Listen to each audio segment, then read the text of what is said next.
හරි මෙතෙන් සිට පාඩම රෙකෝඩින් තියෙනවා. හොඳයි මතක් කරගමු. මේ එතකොට යොමු වෙන මේ ප්‍රශ්නය තුල සාමාන්‍යයෙන් ඔබ සමහර ලේඛන ලියනකොට උනත් ඒ ගැන පොඩි සැලකිල්ලක් දක්වන්න ඕනේ. හරිනේ. ඒ නිසා කරුණාකරලා ඒ පිළිබඳ සුළු අවබෝධයක් ඔබට ලබා ගත යුතු වෙනවා. අනිවාර්යයෙන්ම හේතුව තමයි මේ ප්‍රශ්නයට ඔබට ලැබෙන අනිවාර්ය පිළිතුර අනිවාර්යයෙන්ම ඔබ මේ ගන්න ලකුණට මේක බලපෑම් කරනවා.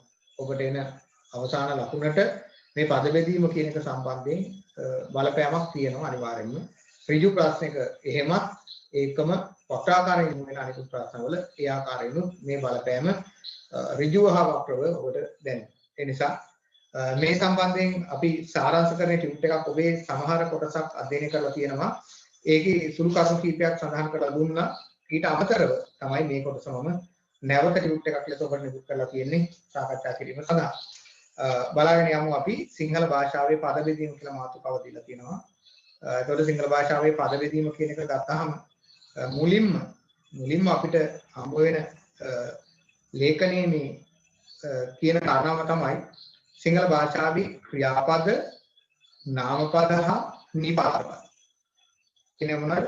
සිංහල භාෂාවේ ක්‍රියාපද නාමපද හා නිපාත පද. හරිද? සියල්ල වෙන්ව ලිවිය යුතු වේ. නාමපද ක්‍රියාපද නිපාත පද. අන්න මතක තියාගන්න. නාමපද ක්‍රියාපද නිපාත පද. මේ ඔක්කොම මොකද කරන්න කියන්නේ? වෙන්ව ලියන්න කියලා කියනවා. වෙන්ව ලියන්න කියලා කියනවා. මම ඔකේ වගුවක් දීලා තියෙනවා. බලන්න එක පැත්තක නාමපද මැද ක්‍රියාපද ඊළඟට අද නිපාත පද කියලා දාලා දීලා තියෙනවා. වගුවක්. එනවා නේද? එතකොට ඒ වගුව බැලුවහම ඔබට වැටහෙනවා ඇති ප්‍රධාන වශයෙන් මේක තුල කරුණු කීපයක් අන්තර්ගතයි කියලා. ඒ තමයි පද වර්ග 3ක්. ප්‍රධාන සිංහල භාෂාවේ තියෙන්නේ මේ පද වර්ග 3 පමණයි වාක්‍යයක් ලියනකොට අවශ්‍ය වෙන්නේ. මොනවද? නාමපදයක් ඕන, ක්‍රියාපදයක් ඕන, නිපාත පද ඕන.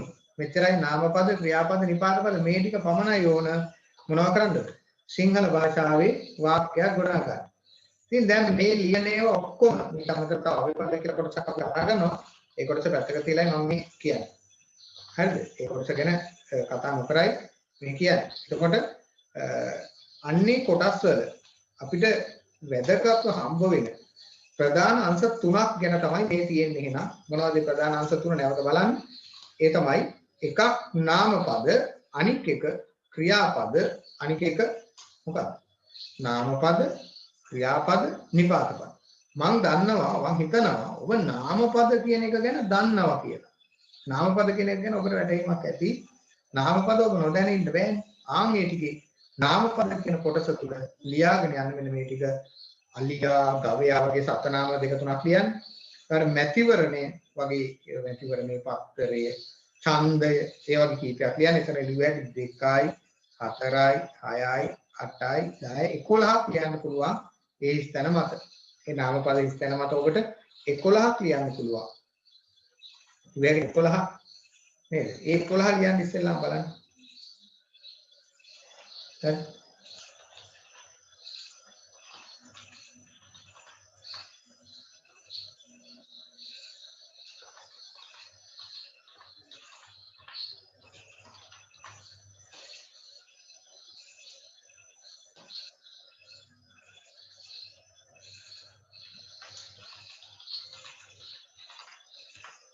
ටික ලියන්න.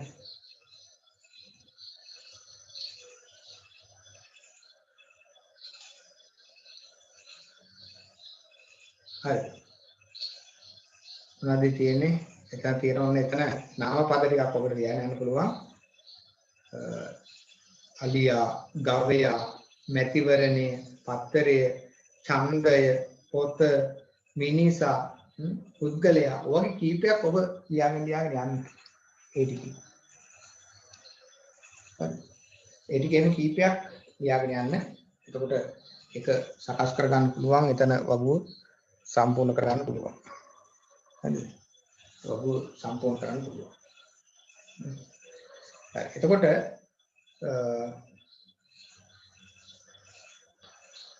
එකක්. ඊගාවට මැද තියෙනවා ක්‍රියාපද කියලා එකක්. ක්‍රියාපද. මම හිතනවා ඔබට මේ ක්‍රියාපද කියන එක නම් ලියන්න පුළුවන්. මොකද මේ ක්‍රියාපද කියන්නේ ඔබ සාමාන්‍යයෙන් අපි පාවිච්චි කරන අපි අවසාන ක්‍රියාවන් ලෙස යොදාගන්නේ. ආන් ඒ ටික අපි හඳුන්වනවා ක්‍රියාපද කියලා. ක්‍රියාපද කියලා අපි අන්නේ කොටස් ටික හඳුන්වනවා. ක්‍රියාපද කියලා කියන්නේ ඒකට ඒ ටික. හරිද? ඒ ටික ලියාගෙන යන්න බලන්න ක්‍රියාපද කියලා.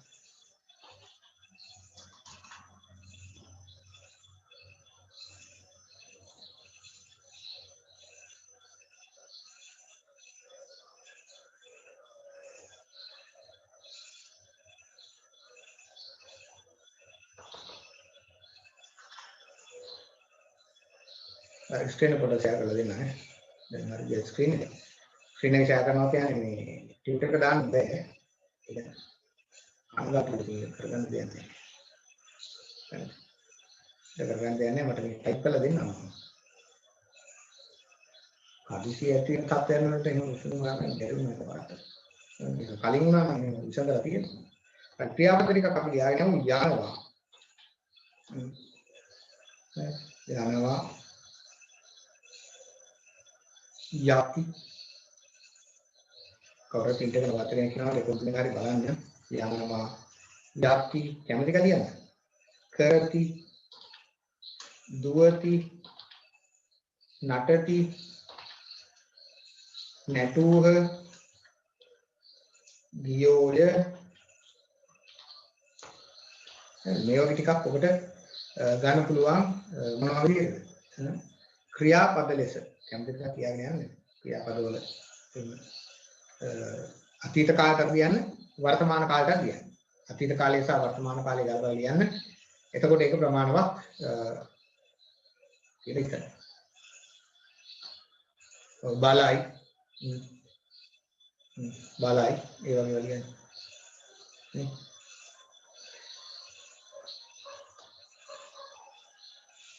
ටියුට් එක පේන්නේ නැහැ ලිනුකි ඒ ටියුට් එක පේන්නේ නැහැ ටියුට් එක දාන්න බෑ ටියුට් එක මේ මැෂින් එකේ නැහැ මේක ඇතුළත් තිබුණා හරිද එහෙනම් අපි යමු නිපාත පද වලට ඊගාට නිපාත පද වලට යමු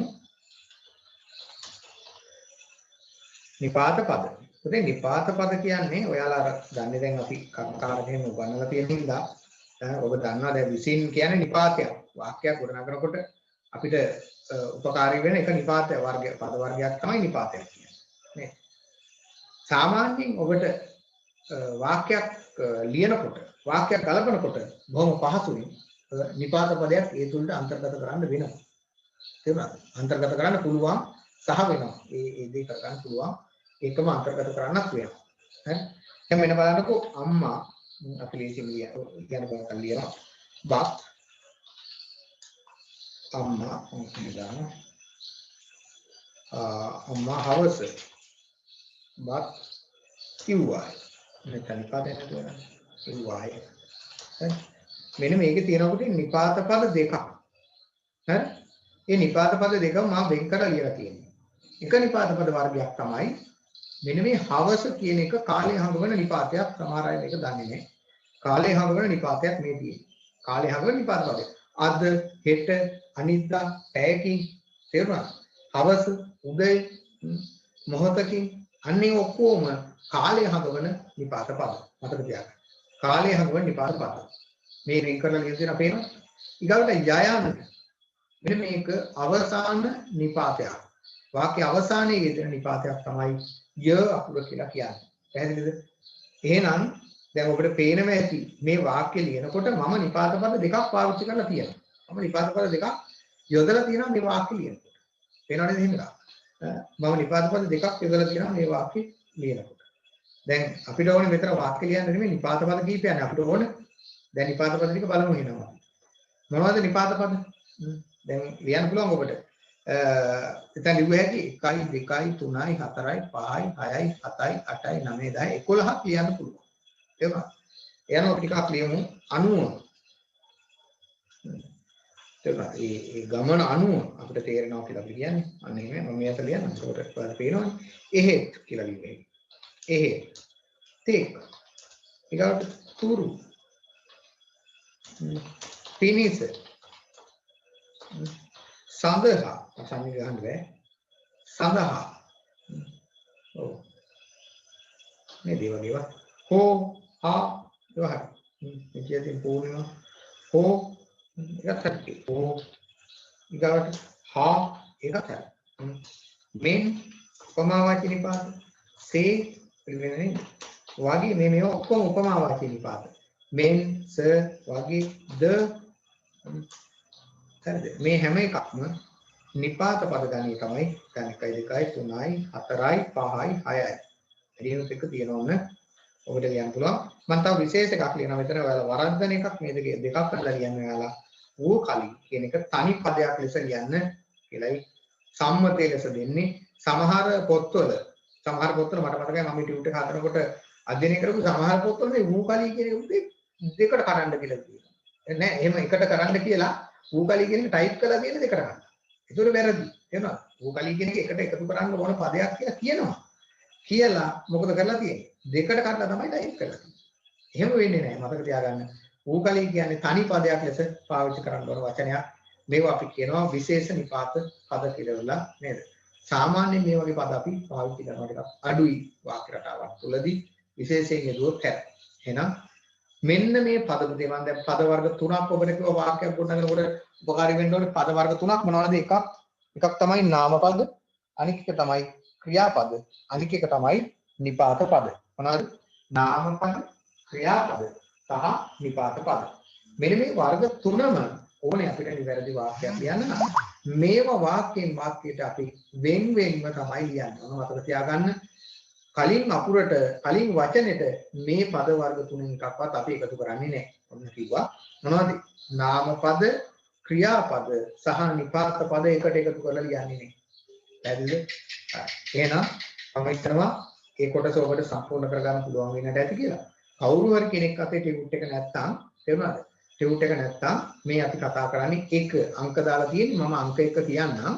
ඒ අංක 1 කිව්වහම ඔබට ටියුට් එක print එක දාගන්නවනේ ඔයාලා කවදා හරි දවසක. ඒ print එක දාගත්තාම ඊට අදාළව ඒ කොටස් ටික සම්පූර්ණ කරන්න. පැහැදිලිද? මේ ලිව්වේ අංක 1. අංක 1ට අදාළව පිළිතුර තමයි ඔය ගැලපුවේ. ඒකේ වගුවක් දීලා තියෙන්නේ. ඒ වගුව තමයි අපි සම්පූර්ණ කරගෙන ගියේ. හරිද? ඔව් ඒ වගුව තමයි සම්පූර්ණ කරගෙන ගියේ. මේ ඇයි පුතේ කියන්නේ කියලා වෙලාව අපිට දාලා දුන්නා. මේ පුතේ කියලා කියන්නේ උගන්වන්න නිසා. ඉතින් අපි උගන්වනකොට නේද? ඒක තමයි මේ දාලා තිබුණා. එහෙම මැසේජස් දානවා. අයි අපිට මේ පුතේ කී කතා කරන්න කියලා. ඒ පුතේ කී කතා කරන්නේ ඔව් ටියුට් එක කලින් නිකුත් කළාම නේ. හරිද? ගෲප් එකේ තියෙන බලන්න.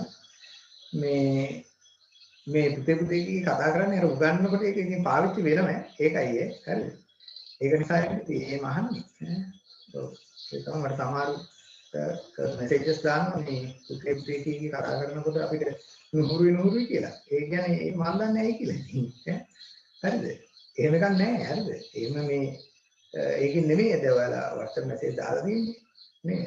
මම ඉතින් නම් කියන්නේ මෙතන ඉන්නවා. හරිද? ඒක නිසා මේ ඒගොල්ලෝ එහෙම කතා කරන්නේ අපි උගන්වනවානේ. ඒ උගන්වනකොට ඉතින් අපි ඒක සාමාන්‍ය වචනයක් ලෙස භාවිත වෙනවා පුතේ කියලා. ඒකට අපි දුවේ කියලා කතා කරනවා ටිකක් අඩුයි ඒකයි ඒ. හරිද? හරිද? තේරුණාද? ඒකයි. ඔයාලට එහෙම ප්‍රශ්නක් තියෙනවනේ ටිකම. ඒකට අපි උත්තර දීලා යන්න බෑ නේද? හරි. එතකොට බලන්න ඔය කිව්වේ අපි එක නේද? ඔය එකට අදාළවයි රිවි. ඊගාවට අපි යනවා දෙකට අදාළව උත්තරේ සාකච්ඡා කරන්න. ඒ තමයි බලන්න වචනයක මුලට යෙදෙන උපසර්ගය. උදේ වචනයක මුලට උපසර්ග යොදනවා. මේක වෙනම පාඩමක් අපි කතා කරලා නැහැ. උපසර්ග ඒකම අගට යෙදෙන ප්‍රත්‍යය. එක්කොට ලිවිය යුතුයි. උපසර්ගයි ප්‍රත්‍යයයි එකතු කරලා ලියන්න ඕනේ. මොන මම කියන මෙතන උපසර්ග හා ප්‍රත්‍යය එක්කොට ලිවිය යුතුයි. එක්කොට ලිවිය යුතුයි. හරිනේ? උපසර්ගයි ප්‍රත්‍යයයි. මොනවද උපසර්ග කියන්නේ මොනවද ප්‍රත්‍ය කියන්නේ කියලා අපි දැන් බලමු. හරිනේ? මොනවද උපසර්ග කියන්නේ මොනවද ප්‍රත්‍ය කියන්නේ කියලා අපි බලමු. ඒ සමහර අය මේ ටියුට් එක දැකලා තිබුණේ නැද්ද? අපි ටියුට් එක දාලා තිබුණේ ගොඩක් දවස් දැන් දාලා. මේ GS ඉලිදා දැන්නේ. එතකොට මේ ටියුට් එක දාලා තුන එකටම බලන්නකො. උපසර්ගහ ප්‍රත්‍ය එක්කොට ලිවිය යුතුයි. ඒ උපසර්ගයි ප්‍රත්‍යය එකතු කරලා ලියන්න ඕනේ. හරි? උපසර්ග මොනවද ප්‍රත්‍ය මොනවද කියලා වෙන වෙනම ලියන්න දීලා තියෙනවා උතන. උපසර්ග අනික එක මොකක්ද ප්‍රත්‍ය. මම උපසර්ග ගැන චූටි හඳුන්වා දීමක් කරන්න. මේ උපසර්ග පදයක් යම්කිසි නාම පදයක යම්කිසි ක්‍රියාපදයක මුලට යෙදුනහම මෙන්න මේ දේවල් වෙනවා. හරි?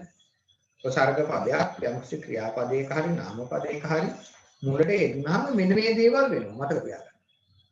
එකක් තමයි ගුණය මොන පොඩි පැත්තට ගියාම ගුණය වැඩි වෙනවා. මම උදාහරණ කියලා පෙන්නන්නම්. ගුණය වැඩි වෙනවා. ඔන්න එකක්. උදාහරණ කියනම ගුණය වැඩි වෙන අවස්ථාවට උදාහරණ තමයි ඔයාලා දන්නවා. දැන් මිහිරි කියන්නේ වචනයක්. මිහිරි කියන්නේ පදයක්. ඒක අපිට මෙයාට එකතු කරනවා සූ කියන උපසර්ගය. එතකොට හැදෙනවා සුමිහිරි. ඕනනම් ආය දාන්න පුළුවන් යන්නේ. ඉමිහිරි. ඉමිහිරි. අපි කැලණි කැම්පස් එකේ ගාතුනකට මතලයි කඩයක් ඉමිහිරි ෆුඩ් සෙන්ටර් කියලා. ඉමිහිරි ෆුඩ් සෙන්ටර් කියලා කඩයක් තාමත් තියෙන නේ. තාමත් තියෙනවා. ඒක කැලණියට බය දන්නේ. ඉමිහිරි ෆුඩ් සෙන්ටර් කියලා කඩයක් තියෙනවා. එතකොට ගුණය වැඩි වෙනවා මේ මිහිරි කියන එක මොකද කරලා තියෙන්නේ ගුණය වැඩි කරලා තියෙනවා සුමිහිරි ඉමිහිරි කියන සුයන්නේ දාලා වැඩි කරලා තියෙනවා මම උදාහරණයක් කිව්වා ගුණය වැඩි වෙනවා ඈ දැන් මම ලිව්වේ සුයන්න වෙනමද කියන්න වෙනමද මේක උත්තරේ කියන්න එපා ඔබ ටියුට් එකේ ලියන්න එපා වෙනම පැත්තක කොට සරහන දාගන්න අවශ්‍ය නම් ඊගාට අවශ්‍ය නම් මේක දාගන්න ඊගාට ඔන්න එකක් ගුණය වැඩි වෙනවා අනික එක තමයි ගුණය අඩු කරනවා කියන්නේ ගුණය අඩු කරනවා හරි ගුණය අඩු කරනවා මම බලන්න ගුණය අඩු කරනවා ගුණය අඩු කරනවා මෙන්න මේ උදාහරණ මොනවද දැන් නායක කියන එකේ ගුණය අඩු කළ හැකි අපිට කොහොමද ගුණය අඩු කළ දෙන්න මට උපනායක මොකක්ද උපනායක හරි ඊගාවට අනුනායක උපනායක අංග අනුනායක මේ ගුණය අඩු කරලා තියෙනවා. දැන් අපිට හිතෙනවා උපනායක හාමුදුරුවන්ට වැඩි අනුනායක හාමුදුරුවෝ ලොකු විදියක් ඕකේ. නෑ. එයා පොඩි භාගයක් පොඩි. හරිද? එයා භාගයක් පොඩි. භාගයකින් පොඩි ගියා.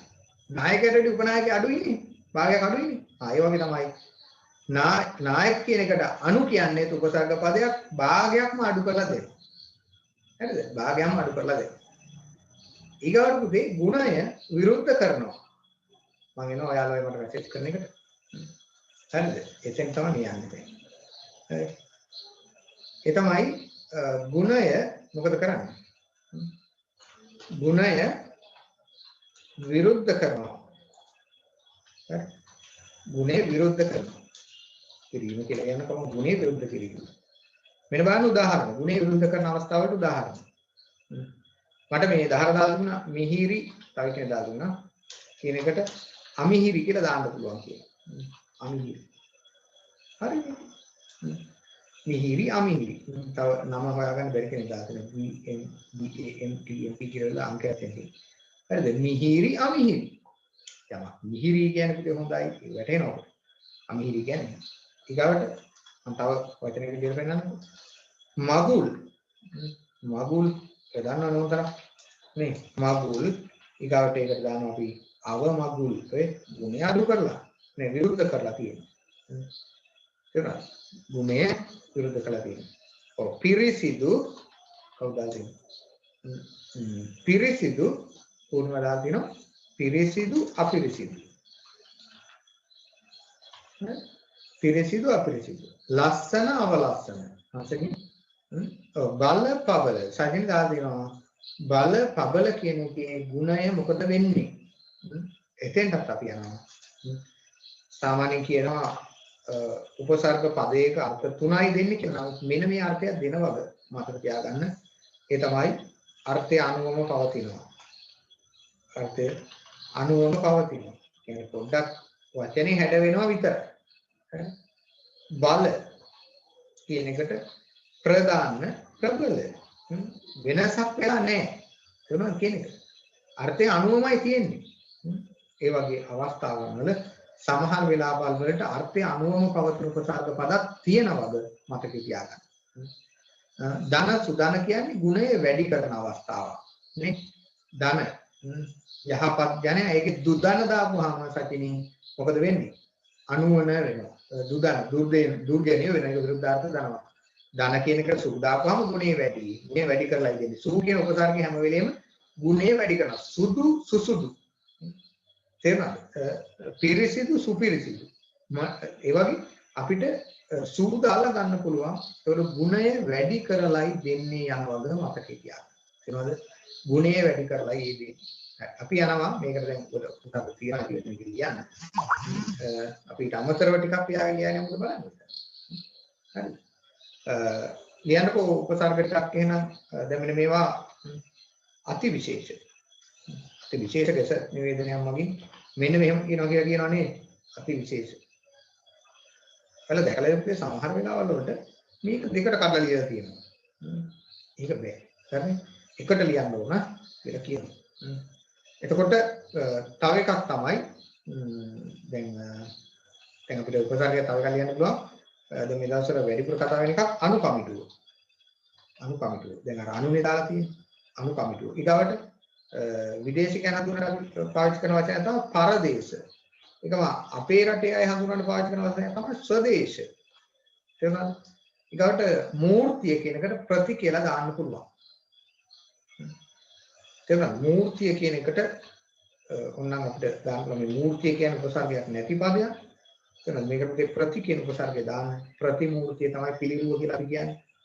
පිළිරුව. තේරුණාද? පිළිරුව කියලා කියනවා. පිළිරුව කියලා කියන සචිනී අනුස්කා අහනවා සංවිධානය කියන එක වැටෙන්නේ මොන ගණයටද කියලා. සංවිධානය. දාන්න බලන්න මේ එකකට දාන්න පුළුවන්ද කියලා. කොහේකේ උපසර්ගය කියලා පෙන්වන්න මට. සංවිධානය කියන එකේ විධානය කියන එකේ උපසර්ගය. මේ මම උපසර්ග හොයාගන්න ඔබට පහසු ක්‍රමයක් කියලා දෙන්නම්. බොහෝ අවස්ථාවල මේක හරි. මේ උපසර්ග පදේ අයින් කළාම හරිද? ඊළඟ පදේට අර්ථයක් තියෙන්න ඕන. උපසර්ග පදේ අයින් කළාම ඊළඟ පදේට අර්ථයක් තියෙනවා. මම අති අයින් කරනවා. ඊළඟ පදේට අර්ථයක් තියෙනවා. හරි. ඒ කියන්නේ අර්ථයක් තියෙනවා කියන්නේ ඔහේ නිකන් නොගැලපෙන අර්ථයක් තිබිලා බෑ. කලින්කට ගැලපෙන අර්ථයක් තියෙන්න ඕන. කලින් අර්ථයත් එක්ක බද්ධ වෙලා යන අර්ථයක් තියෙන්න ඕන. දැන් මේ හැම එකක්ම තියෙනවා පේනවද? දැන් මට සංවිධානය කියන එකේ ගලවලා දෙන්න බලන්න. තේද කියලා? මේක ලියන්න බා. සංවිධානය. මම ගලවනවා මේක. මට පෙන්නන්න ඔබ ඉවසක් කියලා. විධානයේද වචනේ. නෑ විධානය කියන්නේ වෙන අර්ථයකින් දෙන්නේ. තේරුණාද? සංවිධානය කියන උපසර්ගයක් නොවනවා යනවාද? මතක තියාගන්න. සම් කියන උපසර්ගයක් දෙන්න පුළුවන්. නමුත් වර්ධනය සංවර්ධනය කියන තැන් වල විතරයි එහෙම ගන්න පුළුවන්. ඒකේ සමානාර්ථ දනවනවා මිසක් තේරුණා? සමානාර්ථ දනවනවා මිසක් ගුණය අඩු කරන්නේත් නැහැ, වැඩි කරන්නේත් නැහැ. වර්ධනය සංවර්ධනය. යෙදෙන ස්ථානය අනුව පාරිභාෂිකව වෙනස් වෙනවා පදේ. හරි. භාවිත අවභාවිත තේරුණා සැකෙන්නේ. අවභාවිත කරනවා යමක්. මේ බලන්නකො මේකේ හැම පදයකම මුල පදේ උසාවියේ ගලවලා අයින් කරගන්නකො. ඒහා බද්ධ වෙච්ච අර්ථයක් දැන වෙනවා. තේරෙනවද? ඒහා බද්ධ වෙච්ච අර්ථයක් දැන වෙනවා. දැන් මේ ඔය සම් කියන උපසර්ගය දාන්න ඕන නම් මම දාලා පෙන්නනවා ඒකට. සංවර්ධනය. මේකේ ගලවලා ගන්න බලන්න මේ සංගලවුවම ඉතුරු වෙන්නේ වර්ධනය පමණයි. ඒක මේකේ මේ අර්ථ දෙකේ අර්ථය සමව යනවා. අර්ථය සමව යනවා නේ. හරි නේද? හරි එනකොට අපි ඔයාලා ලියා ගන්න ඇති මේ ටික මේ වැඩිනොත් එක තියෙනවා මෙතන ෆයිල් විතර තියෙන්නේ දෙකට ලියන්න. ඒක ගැටලුවන්නේ අතිවිශේෂ අනුකමිටුව පරදේශ සදේශ ප්‍රතිමූර්ති අවභාවිත නම් උපසර්ගයේ යටින් ඉරක් ඇඳ ගන්න නැත්නම් highlighter pen එකක් අරගෙන highlight එකක් පුට්ටක් ලාවට දාන්න යන්න. ඊගාවට එනම් අපි යමු මොනවා ගැන කතා කරන්නද? ඊගාවට යනවා ප්‍රත්‍ය ගැන කතා කරන්නේ. ප්‍රත්‍ය ගැන මම සමහර අවස්ථාවල මේ පාඩම් වලදී නෙවෙයි. සමහර වෙලාවල් වලට ප්‍රත්‍ය කියනවත් නෙවෙයි. ඔය මොහරි උගන්වනකොට මම ප්‍රත්‍ය ගැන කතා කරලා තියෙනවා. නාම පද ගැන කතා කරනකොට තේරුණාද? දස බල කියන්නේ මේ සම්දුනි අහනවා සම්දුනි අහලා තියෙන මෙන්න මේ වචනේ ඒක උසල යනවා තමයි දස බල මේක පුතේ මේ බුදුරජාණන් වහන්සේ හඟවන්න පාවිච්චි කරන සමාස පදයක්. සමාස කියන්නේ පාඩක. සමාස පදයේ කියන එක. මේකේ උපසර්ගයක් නැහැ. හරිද? මේකේ උපසර්ග පදයක් නැහැ. දස බලධාරී කියලා කියන්නේ බුදුරජාණන් වහන්සේ. ඒක සමාන පද කියන්නේ සමාස කියන්නේ පදයක් සැකසෙන විදිය. බල 10ක් ඇත්තේ දස බල. එහෙනම් බල 10ක් ඇත්තේ දස බල. කියන එක තමයි ඒ කිව්වේ අපි. බල 10ක් ඇත්තේ දස බල. පැහැදිලිද? බල 10ක් තියෙන කෙනා තමයි දස බල කියලා හඳුන්වන්නේ. ඒකේ නෑ මොකද්ද? ඒකේ නෑ උපසර්ගයක් ඈ. ඒක සමාස පදයක් යනවලු. මතකේ තියාගන්න. බල 10ක් ඇත්තේ දස බල. හරිද? නෑ. ඊගාකට යමු. මෙන්න ප්‍රත්‍ය ගැන කතා කරන්නයි අපි යන්නේ. හරි? ප්‍රත්‍ය උදේ දැන් මෙහෙම නාමික නාමික. මෙන්න මේ වගේ වචනවල. මම මේක විසන්දියත් එක්කම ලියනවා. නාම ධන ඉක. මොන ප්‍රත්‍යයයි නාම මූලයයි දෙකම තියෙනවා. මේකෙන් හැදෙන පදේ තමයි නාමික. අපි ලියන්නේ එකට පුරුදුනවා. තේරුණාද? නාම ධන ඉක නාමික. හරි? නාම ධන ඉක නාමික. ඔයාලා ලියන්න ඒක නෑ එකයි ලියන්න පුළුවන්. එකයි ලියන්න පුළුවන්. හරිද? ඒක එකයි ලියන්න පුළුවන් නේ. එක ඉඳ නැහැ නැත්තම්. නාම ධන නාමික. හරිද? අපි වෙනස් පත්‍රයකක් ලියමු බලන්න. දැන් ගෙවල් වලින් කියලා එකක් අහලා දෙනවා නේද? ගේ. ඒකෙදි ප්‍රත්‍යක් අපිට ඕනනම් ඉන් කියන ප්‍රත්‍ය තමයි ගන්න වෙන්නේ. මම දෙකක් එකතු කරලා ගන්නවා ගෙවල් ඉන්. මේකේ හැදෙන වචනේ තමයි ගෙවලින්. ගෙවලින්. ගෙවල් වලින් කියන්නේ ගෙවලින්. මෙන්න මේ එකම ප්‍රත්‍ය. මේ ඔක්කොම එකතු කරලා දීලා තියෙන දෙයක් ඔකට නේ. වත්මත් ප්‍රත්‍ය හරිද? හරිද? එතකොට මෙහෙම එකක් ලියන්න කියලා. ගුණ වත්. වත් ප්‍රත්‍යක් ඈ. හැදෙන පදේ තමයි පුතේ ගුණවත්. එකට කියන්නේ. ගුණවත්කම හිතවත්කම වගේ ඒවා පර අනුවාදී දාදී සූප ප්‍රති අති වගේ ඒවා තමයි උපසර්ග කියලා කියන්නේ. මෙහෙමයි. සංස්කෘත භාෂාවේ සිංහල භාෂාවේ ගත්තාම උපසර්ග 186ක් තියෙනවා. දැන් උපසර්ග 186 ගන්නන්න බෑනේ. තේරුණාද? ඒකෙන් අපි සුලභව භාවිත කරන උපසර්ග පද 34ක් තියෙනවා. ඔන්න. සංස්කෘත භාෂාවේ සමහර ඒවා අපි පාවිච්චි කරන්නේ නැහැ දැන්. දැන් නිස් කියන එක සංස්කෘත භාෂාවේ. අපි ඒක නිර් කියලා කොහොමද පාවිච්චි කරනවා නිස් කියලා පාවිච්චි කරනවා. තේරුණාද? ඒකයි. උපසර්ග පද තියෙනවා 186ක්. ඒකෙන් 34ක් විතර පාවිච්චි කරනවා සුලභව. ඒ ඊට උඩ අපි පාවිච්චි කරන්නේ නැහැ. පාවිච්චි කරලා දැන් තියෙන්න පුළුවන් ඔකට. හරිද? ඊගාවට ගුණවත්. ඊගාවට දැන් අපිට තව එකක් ලියන්න. නාට්‍ය අක්ප්‍රත්‍ය දාන්නේ. නාට්‍ය දාන අක්. නාට්‍ය. ඉතින් නාට්‍ය අප්‍රත්‍ය. හතරක් පහ තියෙනවා. ඉතින් ග්‍රන්ථයක් ග්‍රන්ථයෙන් නෑ එන්දාම ග්‍රන්ථයෙන් වෙනවා. කියන්නේ ග්‍රන්ථයෙන් ප්‍රත්‍යයෙන්. එතකොට වචනේ උදේ ග්‍රන්ථයෙන්. වචනේ ග්‍රන්ථයෙන්. හරි? ඕම් ප්‍රත්‍යයකට අපි ලියාගෙන ගියා. සුංග ඉති සිංගිති වෙනවා. ඒක හරි. සුංග දාන ඉති සිංගිති වෙනවා. මඩ දාන ඉති මඩිති වෙනවා. තේරුණාද? මේ වගේ පද කීපයක් තියෙනවා. සමහර ප්‍රත්‍ය එකතු වුණාම මම නිකන් ලියලා පෙන්නන්නේ මෙතෙන්ට ලියන්න එපා ඔබ. සමහර ප්‍රත්‍යපද එක ප්‍රත්‍යයට එකතු වෙනකොට මේ බලන්න වෙනස් වෙනවා. භූමි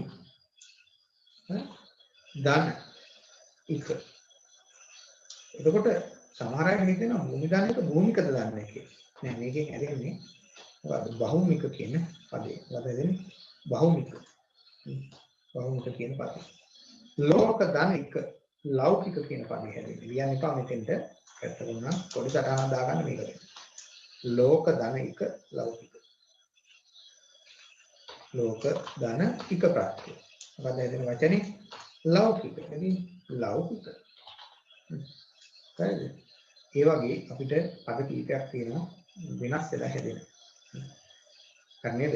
එහෙනම් ඔබට ඒ ටික ප්‍රමාණවත් කියලා මම හිතනවා. මම ඔබට කතා කරපු ටික කියලා. ඒකද අපි කතා කළේ උපසර්ග ප්‍රත්‍ය. ඔක්කොම මේ උපසර්ගයි ප්‍රත්‍යයි එකතු කරන්නේ. වෙන් කරන්නේ එකතු කරලා. හරිද? නාමපද ක්‍රියාපද අන්තිමට කිව්ව එක නාමපද ක්‍රියාපද ඊගවට නිපාත පද වෙන් කරලා ලියනවා. හරි? ඊගාවට යමු අපි. ඒ යන්නේ අපි කීයටද?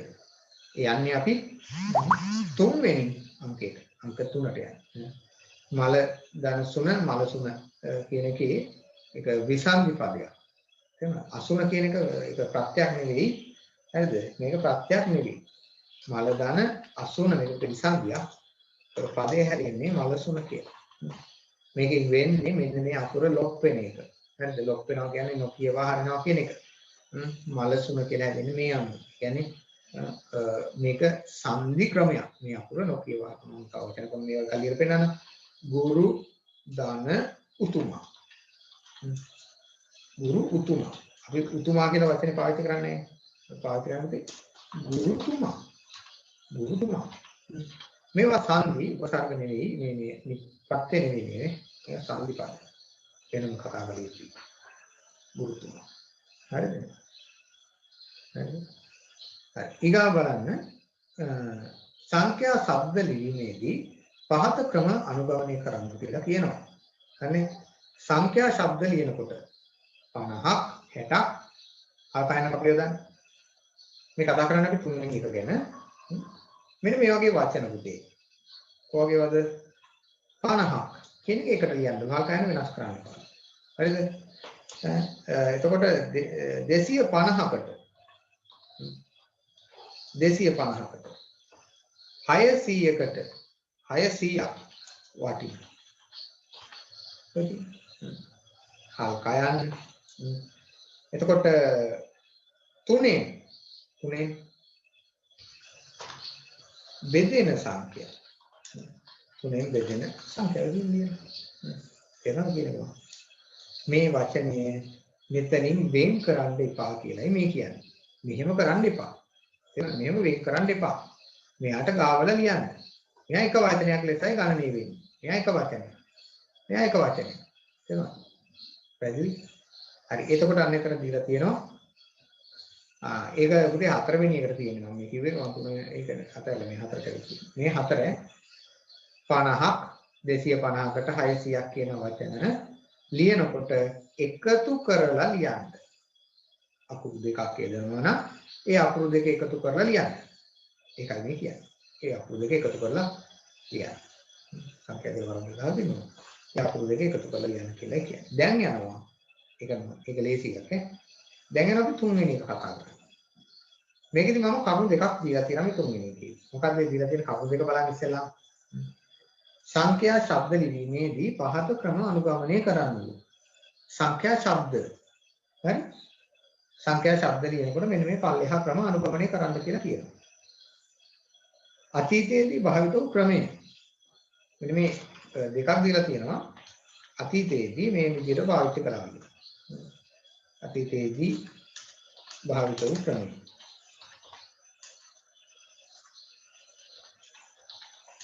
භාවිතයෙන් වෙන වචන නේද? භාවිත වූ ක්‍රමය. භාවිත වූ ක්‍රමය. අතීතයේදී පාවිච්චි වෙච්ච ක්‍රමය. මොකද්ද? අතීතයේදී පාවිච්චි වෙච්ච ක්‍රමය මොකද්ද? මේ විදිහට ලියුවේ. 70 ලක්ෂ වෙන කරන්නේ නේ. අතීතයේ 70 ලක්ෂ 80000. ඒ කියන්නේ සංඛ්‍යාත්මකව කියන ලක්ෂය, දහස, සියය වගේ ඒවා මුල සංඛ්‍යාවට එකතු කරලා ලිව්වා. මේ පරණ ක්‍රමය. තේරුණාද? මේක පැරණි ක්‍රමය. හොඳට මතක තියාගන්න ඕනේ. අතීතයේදී භාවිත වූ ආකාරය ඉදින්නේ. අතීතයේදී පාවිච්චි වෙච්ච විදිය. මොකද ඒ අතීතයේදී කරලා තියෙන්නේ නේද? කළා තියෙන දේ 70 කියන එකට හතේ සංඛ්‍යාත්මක අගයට අර ලක්ෂයේද 100ද දහසද කියලා සංඛ්‍යා නාමික වශයෙන් හඳුන්වන ප්‍රමාණාත්මකව කියන කොටස එකතු කරලා ඉන්නවා. ඔන්නේ අතීතේ. ඊගොල්ලෝ යනවා වර්තමාන ක්‍රමයේ බලන්න. වර්තමාන ක්‍රමය. අපි ඒවා සමහර ඒවා සංවර්ධනය වෙලා තියෙනවා. සංශෝධනය වෙලා තියෙනවා. වර්තමාන ක්‍රමේ මම ඕකම දීලා තියෙනවා 70 ලක්ෂ 80,000. හරි. 70 ලක්ෂ 80,000. දැන් ඔයාලට මේකේ තියෙනවා ගැටලුවක්. අතීත ක්‍රමයකුයි වර්තමාන ක්‍රමයකුයි අපිට දෙකක් කියලා දෙනවා. හරි? දෙකක් කියලා දෙනවා අපිට අතීත ක්‍රමය මේකයි වර්තමාන ක්‍රමය මේකයි කියලා. දැන් අපි ඕකේ පිළිගන්න ක්‍රමය කොහොමද?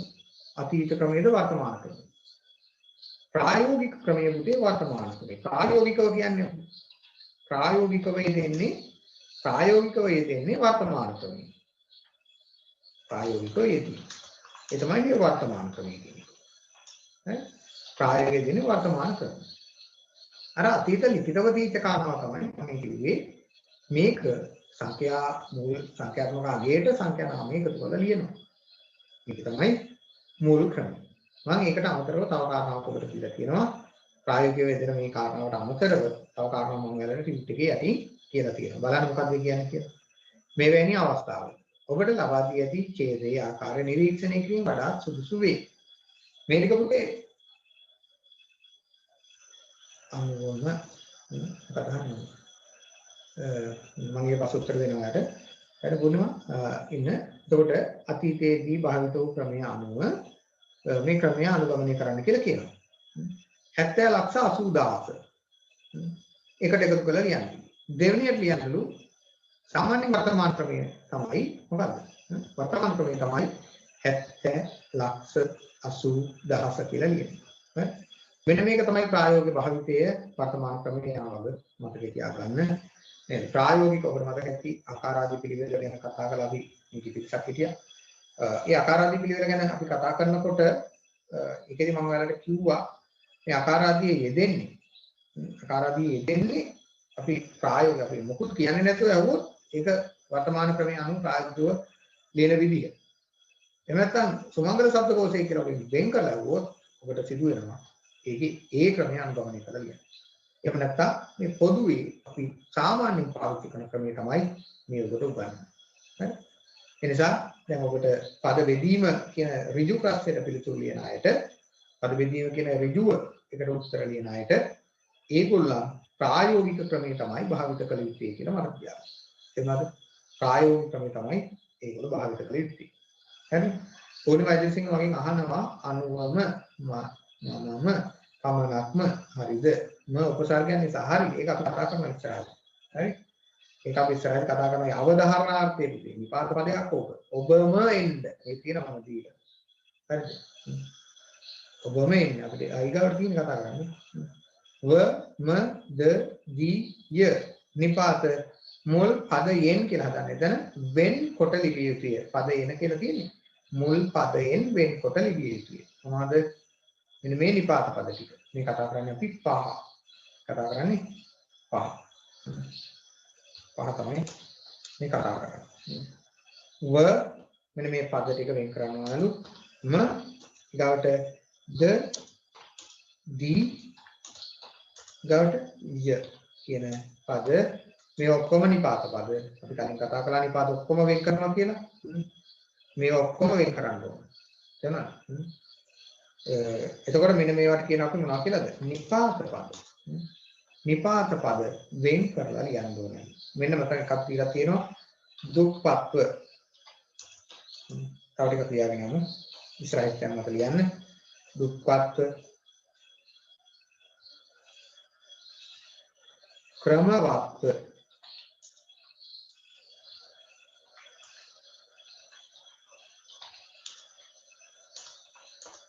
නිශ්චිතව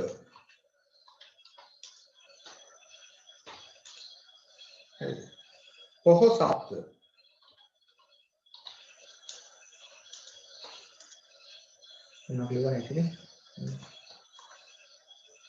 ක්‍රමවත්ව ලියලා තියෙනවා පොහොසත්ව ලියලා තියෙනවා නිශ්චිතව ව අකුර අවධාරණාර්ථයට මේ දෙන්නේ තේරුණාද? අන්න ඒක වයන්න වෙනම ලියන්න ඕනේ. වයන්න වෙනම ලියන්න ඕනේ. මේක නිපාතයක්. අපි මුලින්ම කතා කළා මතක ඇති ඔයාලට නිපාත පද වෙන් කර ලියනවා. ඒක මතකද? නිපාත පද වෙන් කරලා ලියනවා. උපසර්ග පද එකතු කරලා ලියනවා. මතකනේ? ප්‍රත්‍ය එකතු කරලා ලියනවා. ව ම ද දී ය කියන්නේ නිපාත පද පූර්ණිමා ඒවා අපි වෙන් කරලා ලියනවා. එතන ඒවා අපි වෙන් කරලා ලියනවා. නිශ්චිතවම එතකොට මොකද කරන්නේ? නිශ්චිතවම අනිවාර්යෙන්ම කෙනෙකුගේ එතෙන්දී මෙන්න මේක මෙහෙම වෙනවා. ඒකෙදි අන්නේ පිටේ. මෙතන එන්නේ ඊගාකට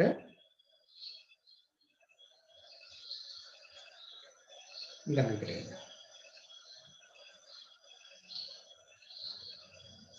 දක්ෂව මමම එන්න ඕනද? ඔබම පමණයි. ඔබම. ඔහුම. ඇයම අවධාරණය කරන්න අපි. ඇයම එවන්න. වෙන කවුරුත් එවන්න එපා. ඇයම ඔහුටම කියන්නේ. හරි. ඔහුටම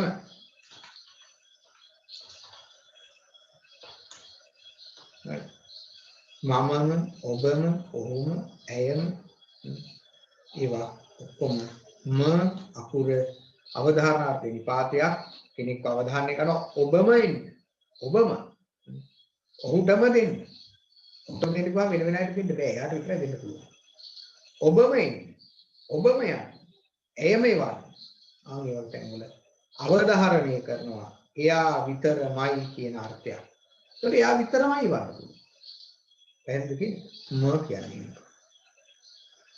ඒකට දයන්නට යනවා පොතද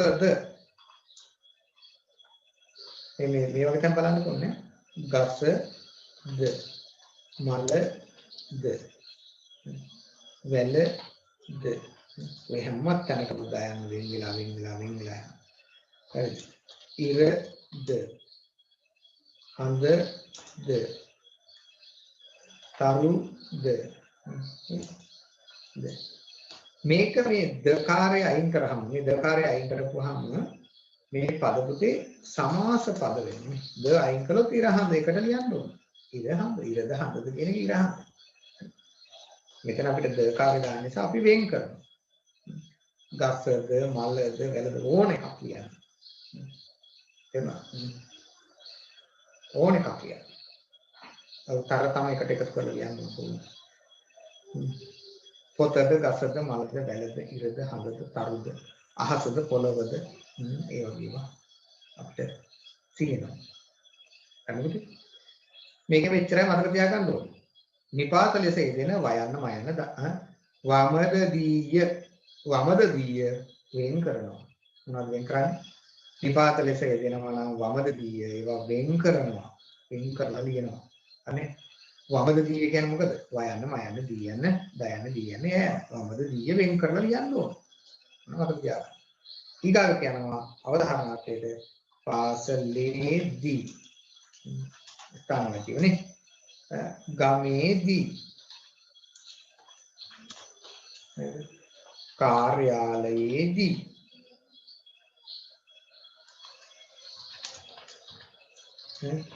වාසයේදී ආසනයේදී දී යෙදෙන අවස්ථාව. දී වෙන්ව යෙදෙනවා කියලායි මම පෙන්වන්නේ. එනවා. මම පෙන්වන්නේ මොකක්ද? දයන්න, මයන්න, වාමද දී. තව එක අකුරක් අපිට තියෙනවා. ඒ අකුර තමයි යයන්. එතන මොකද දන්නවා සාමාන්‍ය. දී ය. නැටු වැටුනේ කලේ ඔය පැම්පස් එකක් අරන් යන්න අලලා තියන්න කවුද මම කොන්ටේ කලේ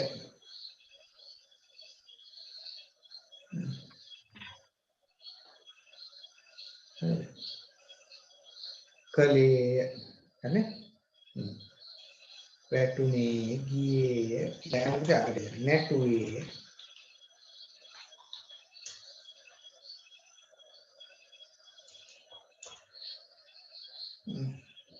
එතකොට ලිව්වේ ඕන එකක් ඉන්නේ ඕන එකක් ඉන්නේ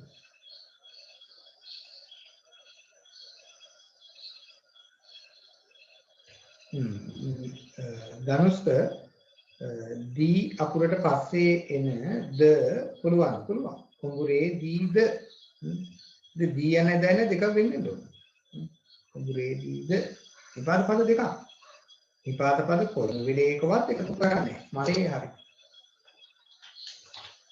විපාද පද කොළම වේලාවවත් එකතු වෙන්නේ නැති වගේ මම මුලින්ම කිව්වේ විපාද පද මුල් පද සමග එකතු කරන්න බෑ කුඹුරේ දී නෑ දී වෙන්නේ කුඹුරේ හරි එහෙනම් මේකේ මතක තියාගන්න තියෙන්නේ මෙච්චරයි වමදදීය කියන්නේ වයන් මයන් දැන දියන යන්න වමදදීය වෙන් වලියන හරි දදීය වම දදීය ඔය අකුරු කීයක් තියෙනවද පහක් තියෙනවා ඒ අකුරු පහ වෙන් වලියන හරි ඊට යනවා මෙන්න මේ නො කියන නිපාතයට නෝ කියන නිපාතය ගැන කතා කරන්නේ. නෝ නිපාතය. මෙන්න මේක උතේ වරද්දනවා. මේක වරද්දනවා. මේ නෝ නිපාතය ගැන කියන කාරණා වරද්දනවා. මේ නෝ නිපාතයේ නාම පද සමග මොනවද කියන්නේ? නාම පද සමග එක්ව ලිවිය යුතුයි.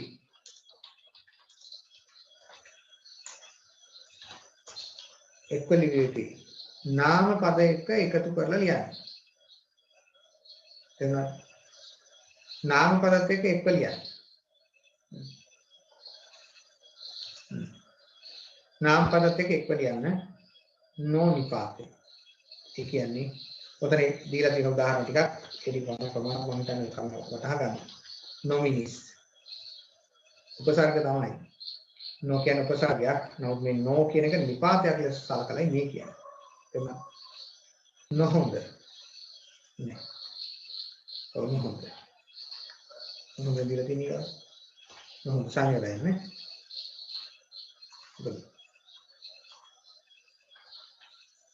නොහොඳ සංයෝගය නේ නේද නොබිය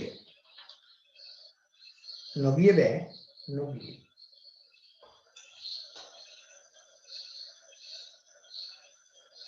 නොමේරු ආවේ මොහරනවා කියන්නේ ක්‍රියාපදයක් ඒක අපි ළඟ කියන්නේ නොමේරු නොරස රසන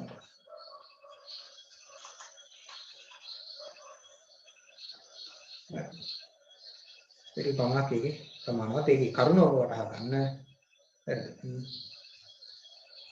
කරුණ වටහා ගන්න මොකද කරුණ තමයි පුතේ නාම පද එක්ක නොයන්න යෙදෙනවා නම් අන්න එතකොට ඒ නාම පදත් එක්ක යෙදෙන නොයන්න මොකක් වෙනවද? ඒ නාම පදත් එක්ක යෙදෙන නොයන්න මොකක් වෙනවද?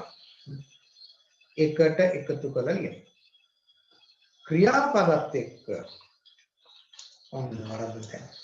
ක්‍රියාපදත් එක්ක යොදනකොට මෙන්න මෙයා වෙන් කරලා ලියන්න. ක්‍රියාපද සමග වෙන්ව ලියන්න. ක්‍රියාපදත් එක්ක කොහොමද ලියන්නේ? වෙනම ලියන්න. ක්‍රියාපදත් එක්ක ලියනකොට වෙනම ලියන්න. පැහැදිලිද? ක්‍රියාපද සමග වෙන්ව ලියන්න. මට දාලා තිබුණා නොමේරු කියලා එකක්. නොමේරු. නොමේරු ලදරු ඒකති. පහදිනනේ. නොමේරු. නොකල. හරිද?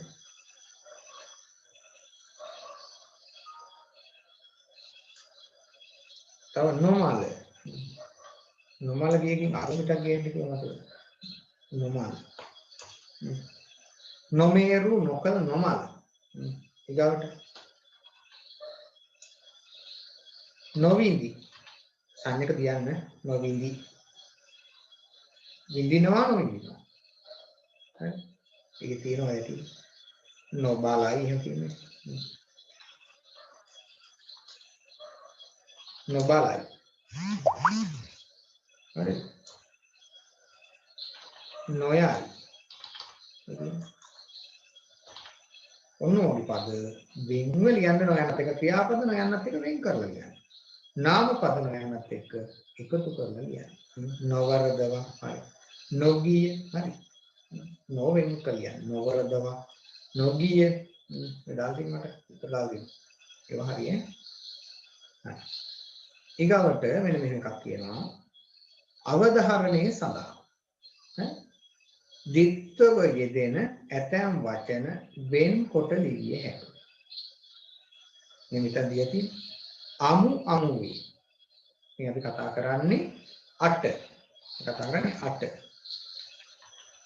දිත්ව යෙදෙන ඒවා අවධාරණයට මේවා අවධාරණය සඳහා දිත්ව යෙදෙන ඒවා. දිත්ව කියන්නේ කොහොම සත්ව කියන්නේ කොහොම තන දෙකක් එනවා. දිත්වව යෙදෙන වචන වෙන්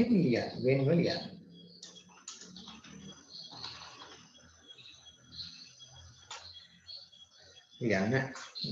දිත්ව වේදන සමහර වචන සාමාන්‍යයෙන් අවධානයෙන් දිත්ව වේදන ඔක්කොම වෙන්න ලියන්න කියලා කියනවා. මොනවද?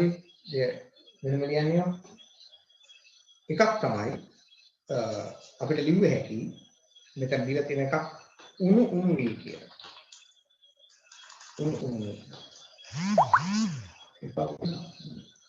video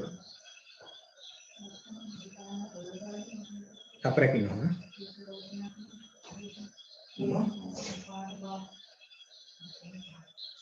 Iya.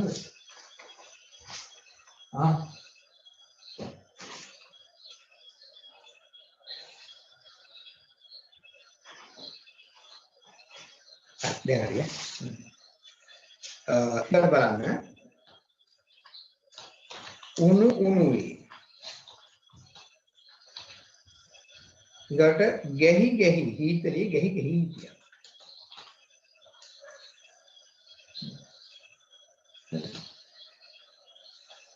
ඊගාවට අමු අමුයි. මේක බෑ. ගැහි ගැහි බැරියන්න බෑ. මේක මෙන්න මේ ගැහි ගැහි කියන එක මෙහෙම එකට ලියන පදයක්. මේක මිශ්‍ර ක්‍රියාවක්. මිශ්‍ර ක්‍රියා එකට ලියන්න. මොකද? උණු උණුවේ අමු අමුවේ හිටි හැටි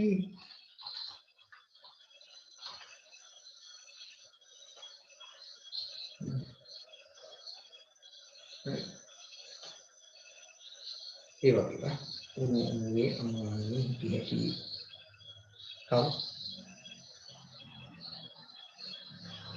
ඒ වගේ ටිකක් මතක් කරගන්න එතන.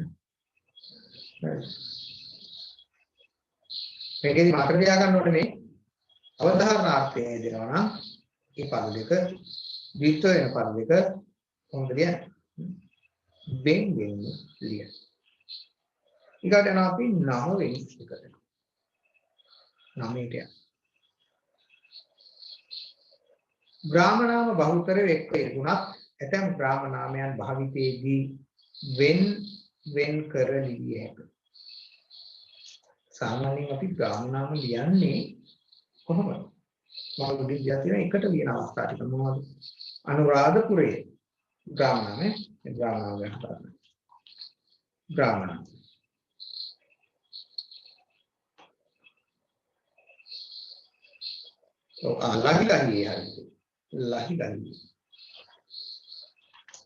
ලහි නේද?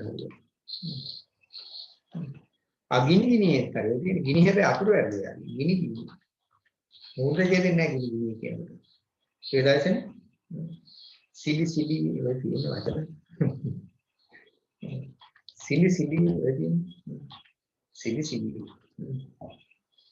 දානස්ක හරියට. ඔතේ ගිනි කියලා කියන්නේ මෙහෙම ඒ දැසෙන ගිනි කියලා කියන්නේ මෙහෙම ගින්නනේ මේ ගින්නනේ මේ ගින්න දිත්ත වෙනවා නම් ඒක කරන්න බෑනේ. මූදජයක් දෙන්නේ නැහැ දිත්ත වෙනවා. ග්‍රාම නාම ගැන අපි කතා කරේ. ග්‍රාම නාම එකට යොදනවා සාමාන්‍ය අනුරාධපුරයේ. පුරේ වෙන් කරන්නේ නැහැ. හරි. ඊළඟට පොල් ගහ පොල් වෙනම ලියලා ගහ වෙනම පොල් ගහ කියලා වෙනම විතර ලියලා වෙන කියන්නේ පොල් ගහ වෙන. ඊළඟට කිරිබත් කියලා වෙනම ලියලා ගොඩ කියලා වෙනම ලියන්නේ. ඒවා එකටයි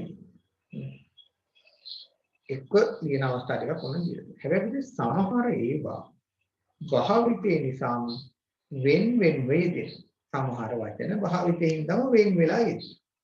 හරිද? ශ්‍රී ජයවර්ධනපුර.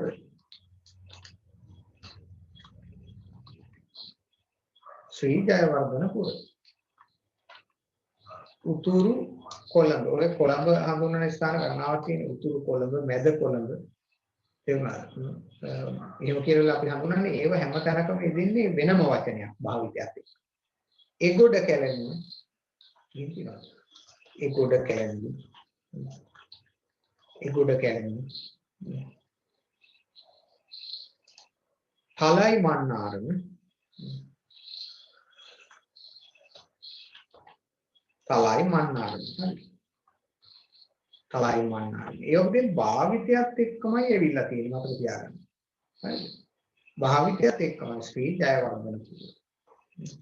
උතුරු කොළඹ. තලයි මන්නාරම. හරිද?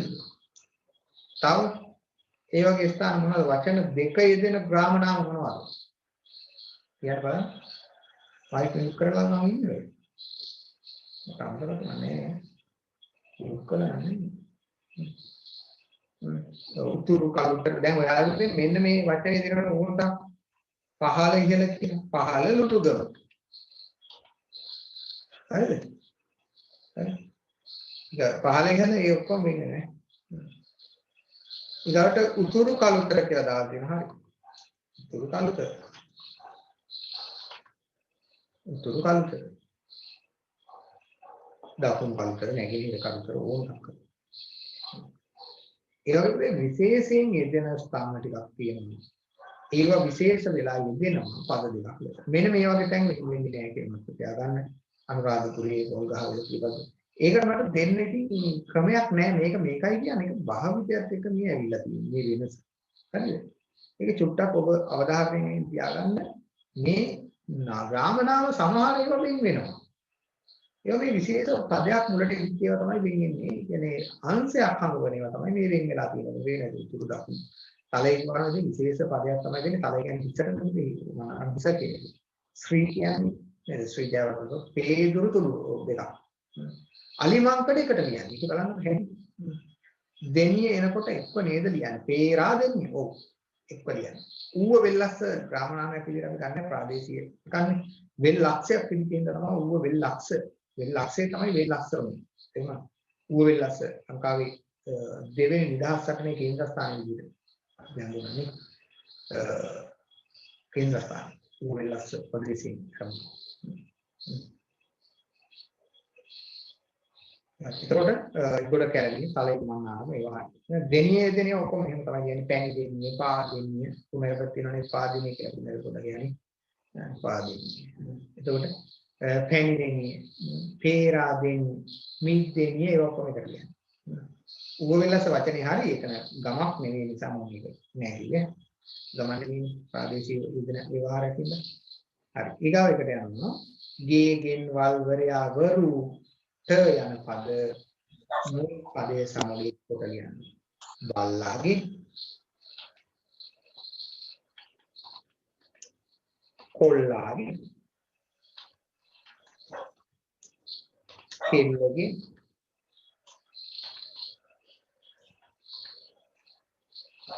නැන්දාගේ ගෙන් දාන්නේ. එකට ලියන්නේ ගෙන් වෙනම ලියන්නේ නේ. ගෙන් කියන්නේ ගෙන්නේ.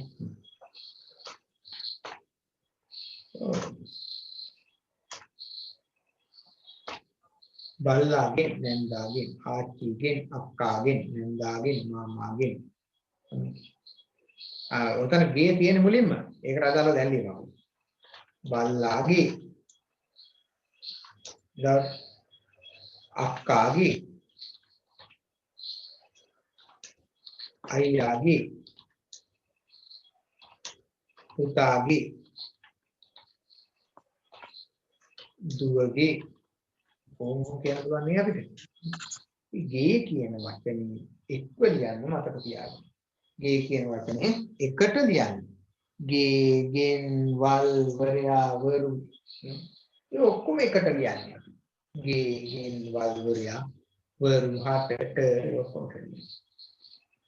ඊගාවට යනවා ටික ටික එහාට යන්න පුළුවන් වලට හතර පිටුවට කාකට ගියේදී පාරවල් වෙන්කල ලියුවොත් වැරදිය. පාරවල් එලවල් ගංගවල් සංයක ලියන්න මෙතන මේ දෙවෙනි ගන්න ගංගවල් එලවල් ගංගවල් පාරවල් තව වල් දාන්නේ ආගවල් ඉරවල් අපිට ගොඩක් නේ මේ තරුවල් කියලා හැම කියන්නේ ආගවල් ඉරවල් හතක් පායන කියන අපි ලෝකේ විනාශ වෙනකොට උදාන උගන කාරණා ලෝකේ විනාශ වෙනකොට ඉරවල් හතක් පායන ඊළඟට කියන්නේ ඉන්දියාවේ තියෙන ගංගා ටිකක් හින්දෙනවා කියලා කියනවා ගංගා යමුනා කියලා කියන ගංගා හින්ද ඔය බුදුදහමේ කාරණා බල්ලාගේ පාරවල් ඊට පස්සේ වරයා එකට ලියන්නලු වරයා ඕන තරම් ඉන්නේ වරයා මම ලොක්කම ලිව්වායි වරයා දානවා ජනාදි ප්‍රතිවරයා හරිද ඊට ඇමති වරයා අගමැති වරයා මේ වගේ ලියනකම් පුළුවන් ඊට පස්සේ ආයෙ අමතක කරනවා අගමැති වරයා හරි මේ වරයා එක වෙනම ලියන්න මේ එකට ලියන්න ඇමති වරයා අගමැති වරයා ගුරුවරයා නේ ගුරුවරයා වරයා කියන වචනේ වෙන්ව ලියන්න කියලායි මම මේ ඔයාලට කියන්නේ හරිද වරයා කියන වචනේ වෙන්ව ලියන්න කියලා නේ එකට ලියන්න කියලා මේ කියන්නේ එකට ලියන්න කියලා වරු කියන එක ඇමති වරු හරිද ගුරුවරු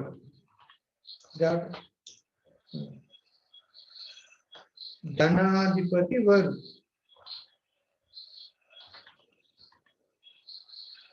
එහෙනම් දැන් මේ මම මේ වරයා ගැන විතර නිකන් වර්ගයේ වෙන වෙනවද නෑ ඒක තියෙනවා කලමනාකාර වරු මේවා කලමනාකාර කියන විදිය කලමනාකාර වරු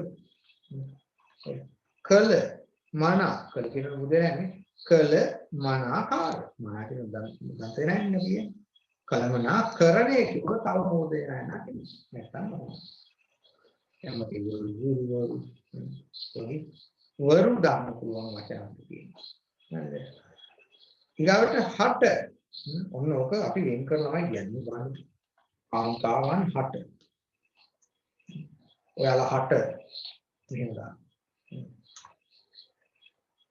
එන්න ඊගාවට ළමයින් හට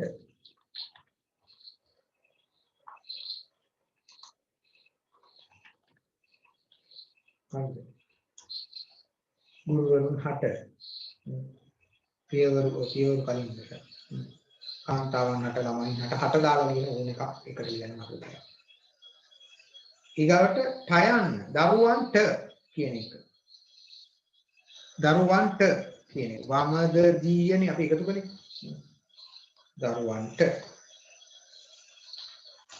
ඒ වගේ ඉතින් ඔයාලා ටයිම් දාලා ඉගෙන ගුරුවරුන්ට පියවරුන්ට මව්වරුන්ට ළමයින්ට කාන්තාවන්ට එකතු කරගන්න එමෙතිවරයාට ටයිම් කරන්න එපා මොනවද වෙන් කරන අකුරු තනි අකුරු ටික මට කියන්න වමද දීය වෙන් කරන තනි අකුරු ලෙස වමද දීය වෙන් කරන තනි අකුරු ලෙස ටයන් වෙන් කරන්නේ තනි අකුරු ලෙස වෙන් කරන්නේ නැහැ ඔන්න මතක වමද දීය වෙන් කරන තනි අකුරු ලෙස ටයන් වෙන් කරන්නේ හට කියන එකට ආමනේ ඒ අර්ථයමනේ දෙන්නේ ගුරුවරුන් හට එකම අර්ථය ඒකයි එකට ලියන්න දරුවන්ට ළමයින්ට ඉබ්බන්ට ගෙබ්බන්ට තාරාවන්ට පැන පැන යන්න පුළුවන් අපිට වාසිය යනවා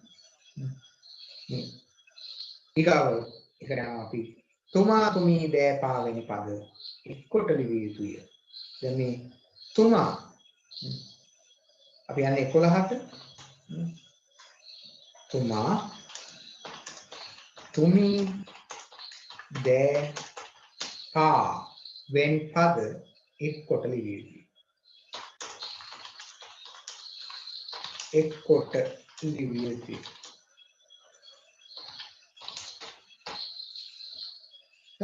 මොනවද ලියන්න කියන්නේ තුමා තුමී දෑ ඒක අතීත කාලේ ස්ත්‍රී වාචීව යෙදුණු පදයක්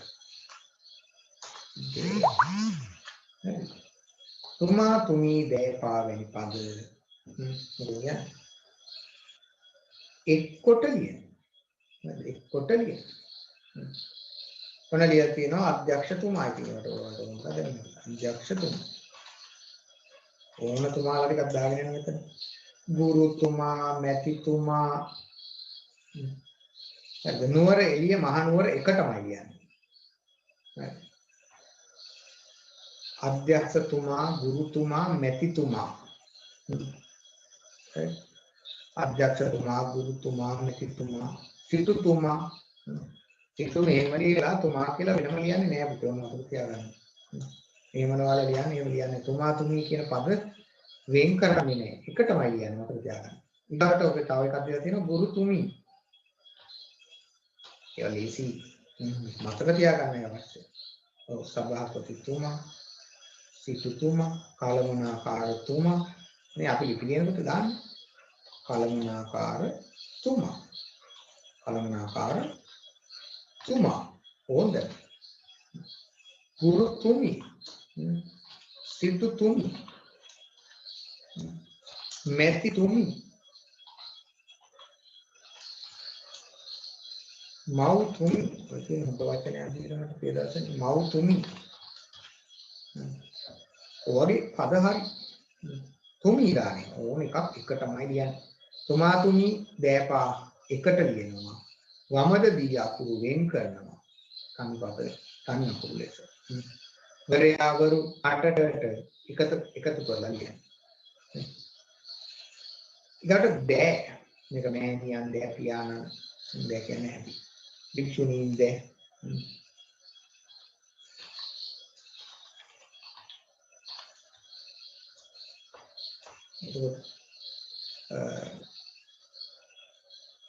මේ වගේ පාඩම් මෑණියන් දෑ ඒකට භික්ෂුණීන් දෑ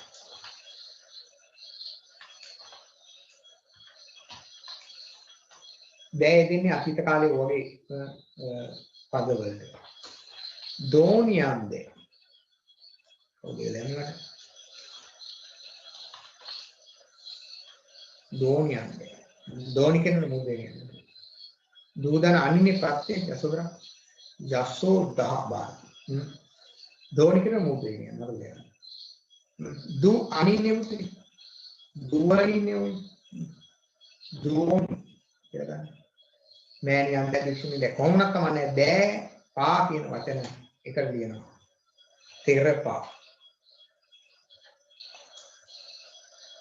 හිමිපා පා කියන්නේ පාදේ කියන එක නෙමෙයි හිමිපා ආමේ තෙරපා කියන මෙන්න මෙහෙම ලියුවොත් මේක තෙරුන්ගේ පාදේ වෙනවා හරිද තෙරුන්ගේ පාදේ වෙනවා හිමිපා කියලා ලියුවොත් හිමියන්ගේ පාදේ වෙනවා අර්ථය නෝක හිතාගන්න हेरन पानन කියලා අතීතයේදී වචනයක් තියෙනවා. हेरन වික්ෂුන් වහන්සේලා අතීත සාහිත්‍ය පොත් කියනකොට ප්‍රෝග්‍රෑම් වල हेरन පා කියන වචන අපි පාවිච්චි වෙනවා. නේද? මේ වචන අපි පාවිච්චි වෙනවා.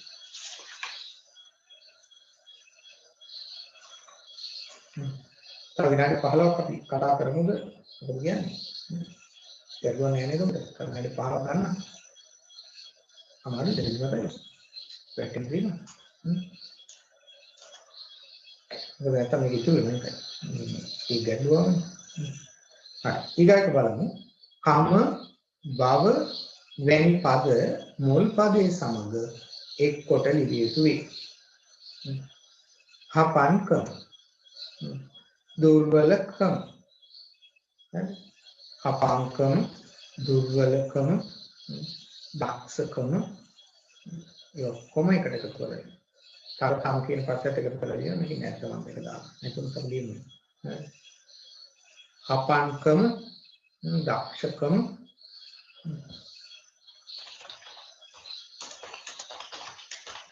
දක්ෂකම, වීරකම, නිර්භීතකම, ලෝභකම කියනවාලක ලෝභකම ඔක්කොම හරි. මසුරුකම, පෙරේතකම, කෑදරකම, දුප්පත්කම ඒවා නපුරු බව, චපල බව,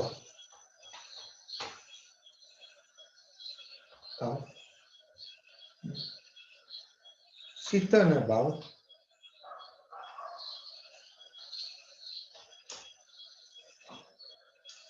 නපුරු බව, චපල බව,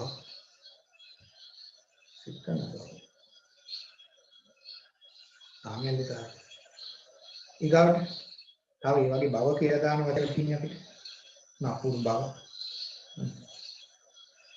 මෙතන මේ සිතන බව අයින් කරන්න. මේ උදාන්තයක් ලෙස එනවා නේද? සිතනවා කියන උදාන්තයක් වෙන ක්‍රියාවකින් මේ සිතනවා. ඒකයි කියන්නේ චපලයි කියන්නේ ක්‍රියාවක් නෙමෙයි. නපුරු කියන ක්‍රියාවක් නෙමෙයි. චපල බව, දුර්වල බව. දුර්වල බව. උගත් බව. ඒ වගේ හරියට ප්‍රයෝජනයි උගත් බව. හරි එහෙනම් එක ප්‍රමාණ දුගී බව හරි. වත්සලා. දුගී බව.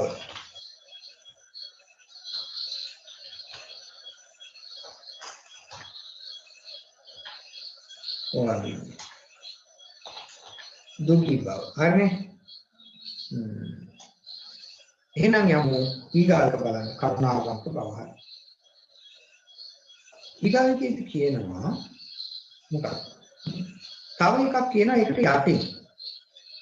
ඒ බව යන පද කෘදන්තයකට පසුව ක්‍රියාපදයක් මුල් කරලා හදාගන්න නාමයක් වගේ පදයකට අපි කියනවා කෘදන්තයක් කියලා. හරිද? කෘදන්තයක් කියලා කියනවා. අන්නේ වැඩි වෙන් කරන්නලු කරන බව. මම අර කයින් කරේ සිතන බව. සිතනවා කියන්නේ ක්‍රියාවක්. යන බව.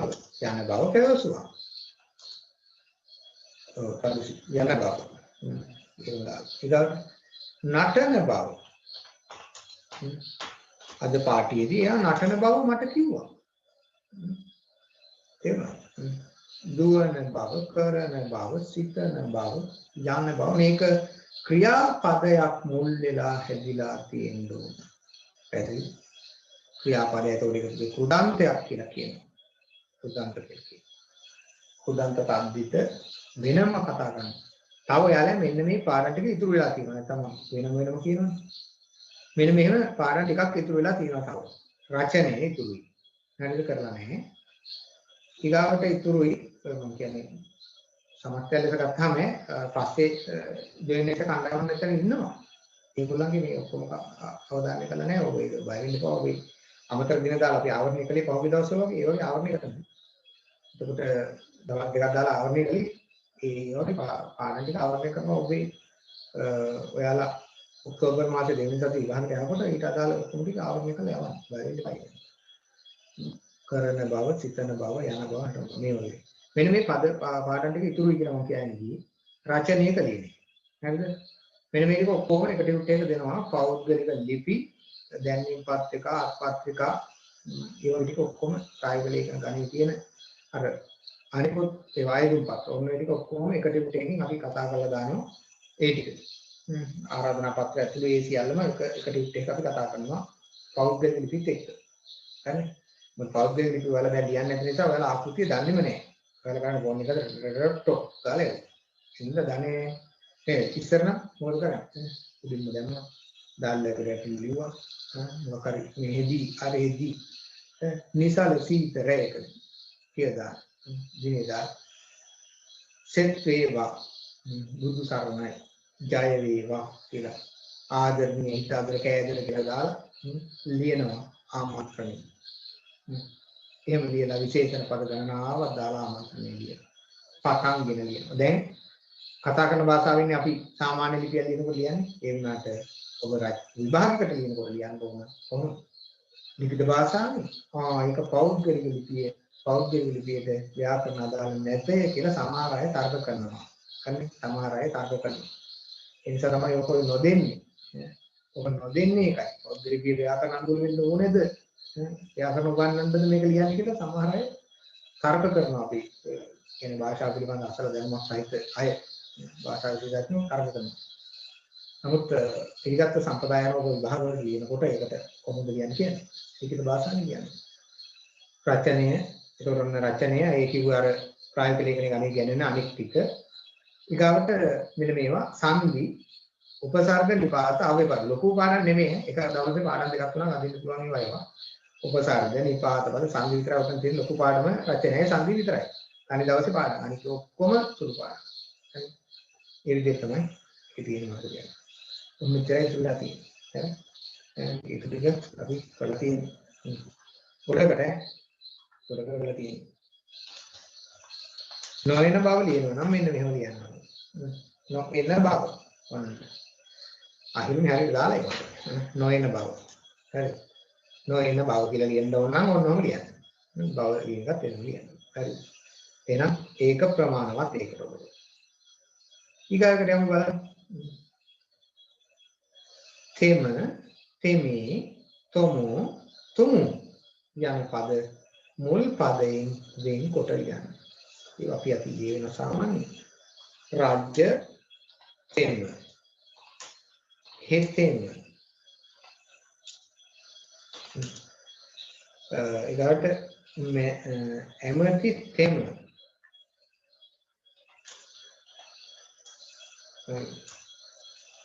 සිටු තෙම ඔන්නෝගේ තෙම කියන්නේ.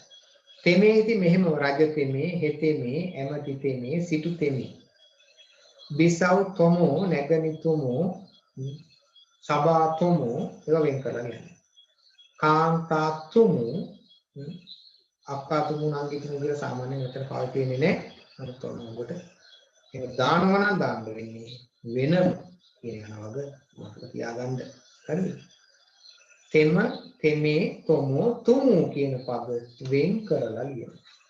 තෙම, තෙමේ, තුමු, තෙමේ කියන පද වෙන් කරලා ලියන්න. හරිද? දැන් මම කපු කීපයක් කතා කරලා 13ක් කතා කළා. මේකේ බෙදෙන ඒවත් කිව්වා, නොබෙදෙන ඒවත් කිව්වා. මේකේ ගොඩක් අපි දන්නේ ඒවා. මේ පාඩමක් සම්පූර්ණව කතා කරන්න අවශ්‍ය නිසා තමයි මේ ගොඩක් දීලා තියෙන්නේ. ඒ වුණාට ඔයාලා ගොඩක් ඒවා දන්නවා. දැන් නිපාත පද වෙන් කරන්න ඕන කියලා ඔයාලා නොදන්නවද? දන්නවද? අර සමහර ඒවා විතරයි ඔයාලා පාඩම් කරන්න ඕනේ. දැන් මේක පාඩම් කරනවා කියන නිකම්ම මේ ටියුට් එක අරගෙන කියනවා කියලා ඔබට මේක පුළුවන් වෙන්නේ නැහැ.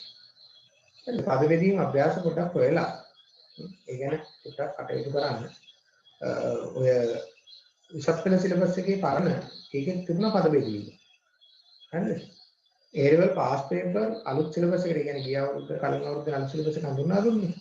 ඊට පෙර පැරණි නිර්දේශයේ පුරාම පද බෙදීම පාඩමක් ලෙස උසස් පෙළ දරුවන්ගේ ගියා.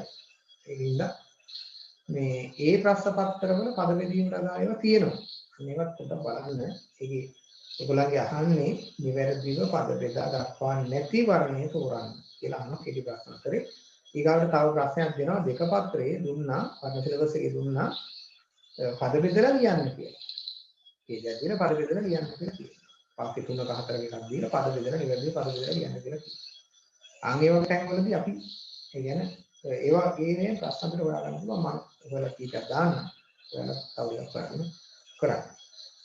හරි. ඊගාවට 14ට අපි යන්නේ අන්තිම පිටුවේ ඉන්නේ. තව රීති 4යි අපිට කතා කරන්න තියෙන්නේ.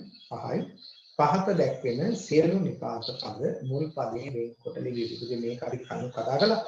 නිපාත ඔක්කොම වෙන් කරලා දිනවා කියලා මේ තියෙන්නේ ඒක නැවත අවධානය කරලා තියෙන්නේ ඒ හේත් කරා කෙරේ තෙක් දක්වා විනා මිසමු හැර සමග හේවත් වනාහි යලිඳු ඔන යලිඳු වැලිඳු ඌකලි අන්නේ පද වෙන් කරන්නේ එහෙම නෑ යලි කියලා කියන දුයන්නේ ඇත් කරන්නේ නෑ යලිඳු කියන්නේ නිපාතයක් අනි නිපාතයක් නිපාත කොහෙවත් දෙකට කඩින්න නැති බව ඔකට මතකනේ නේද නිපාත පද කොහොමවත් වචන දෙකකින් යුක්ත නිපාතයක් නෑනේ අනි නිපාතවල තිබුණේ එහෙනම් යලිඳු කියන එක ආයි දුයන්නේ වෙන් කරන්න අවශ්‍ය නැති බව ඔකට වැටහෙනවා නේද වැලිඳු ඒ තරසා දේවින්ගේ නුවණ කෙසේද යත් අතීතයේ ඉදිච්ච ඒවා උම්මගේ ජාතකයේ කියනවා වැලිඳු තවදුරටත් විස්තර කරනවා නම් තමයි කියන්නේ ඒ තරසා දේවින්ගේ නුවණ කෙසේද යත් ඒ කියන්නේ මේ අවස්ථාව නු කලී කියන එක කියන්නේ කෙරෙහි කෙරෙන් කරා කෙරෙහි වෙත ඒ ඔක්කොම මොකද ගන්නේ වෙන් කරලා කියන්නේ කියලා කියන ඔක්කොම පද වෙන් කරලා කියන්නේ මේ මේකේ ඔය හිස්තැන් ටිකක් කියලා තියෙන්නේ ඒ පද ටිකක් දාලා ලියන්න රාත්‍රී 10 තෙක් 10 තෙක් ඔහු කෙරේ ඒ වගේ පද ටිකක් එතන සම්පූර්ණ කරලා ලියන්න පුළුවන් නේද බැරි කෙනෙක් නම් පොඩ්ඩක් කියනකොට ඒක ලියන්න පුළුවන් මේ එතන උදාහරණ ටිකක් ලියන්නයි ඔය හිස්තැන් 6 දීලා තියෙන්නේ ඒ හිස්තැන් 6 දීලා තියෙන උදාහරණ ටික ලියන්න අර උද වචන වගේ ඒවා ලියන්න නෙවෙයි උදාහරණ ටික ඔහු කරා කියලා කියන්නේ ඔහු කෙරේ එතකොට ඔහු තරම් එකතෙක් යාපනයේ දක්වා ඔබ විනා ඔබ මිස ඔබ මුත් ඔබ හැර ඔබ සමග සුමනා හේවත් එනි කොග්ගල වනාහි යලිදු වෙන බව කරසු වැලිදු ඒ තරතා දෙවියන්ගේ නුවණ කෙසේද යක් කොග්ගල වූ කලි එක පැත්තකින් අරකින් මේකෙන් දොරට විතරක් කියලා මාටින් ක්‍රොසින් මහත්තයා කියන්නේ නේද ඒක තමයි කෙරෙන් කරායි වගේ ඔක්කොම ලියන්න බෑ ඔතන 6ක් ලියන්න හරිද 6ක් ලියන්න ඒකට නාමයක් සමග යෙදෙන සමූහාර්ථ වාචී වචන වෙන්කොට ලියන්න ඒක දන්න කුරුළු රෑන රළ පෙළ මුව රංචුව බිඟු රළ කොක් පෙළ දැන් එතන රෑන කියලා දෙන ඒවා ලියන්න කුරුළු රෑන දැන් සමහරුන්ට හිතෙනවා මේ කුරුළු කියලා කියන්නේ මූර්ධජ දන්නේ නැහැ කියන්නේ කුරුළු කියලා කියන්නේ මෙහෙම වෙන්න ඇති කියලා සමහරුන්ට හිතෙනවා. ඕකනේ සමහර පාවිච්චි කරන්න භාවිතයි. ඒ වුණාට මේ දිත්ව වෙනවනේ. ඕ කුරුල්ලා කියන එක දිත්ව වෙනවනේ. ඒක දිත්ව වුණාම අර ලු දන්තජ වෙනවා කියලා වැටහෙනව නේද? ලු දන්තජ වෙන්න ඕනේ නේද? එයා ඒක නෙමෙයි. කුරුළු රෑන. කුරුළු රෑන. බලු රෑන. ඒ වගේ රෑන දාලා තව දෙකක් කියන්න. කොක් රෑන, කපුටු රෑන. රෑන නිකන් පක්ෂී වාචික තමයි යොදන්නේ නේද? රංචු, බලු රංචු. හරක් රංචු. හරක් රංචුව. මුව රංචුව. රංචුව වෙන් කරලා දිනවා රෑන වෙන් කරලා දිනවා එළු රංචුව වෙනවා බිඟු රළ මින් රළ මේ මින් රළ කියන්නේ කාටද මින් රළ කියන්නේ මාළුන්ට මින් රළ විත් ගම් වෙරළට රැස්සු උදේ එකපාරක් කල්පනා කරන සේවා තරයි විභාගයේ ප්‍රශ්නයකට ඇහුවා සාමාන්‍ය දෙහින් ප්‍රශ්නයකට මොකක්ද දන්න දහතුනේ 2000 නෑ 2002 2002 සාමාන්‍ය දෙහින් ප්‍රශ්නෙට අහලා තිබුණා සින්දු කියන බව ප්‍රසිද්ධ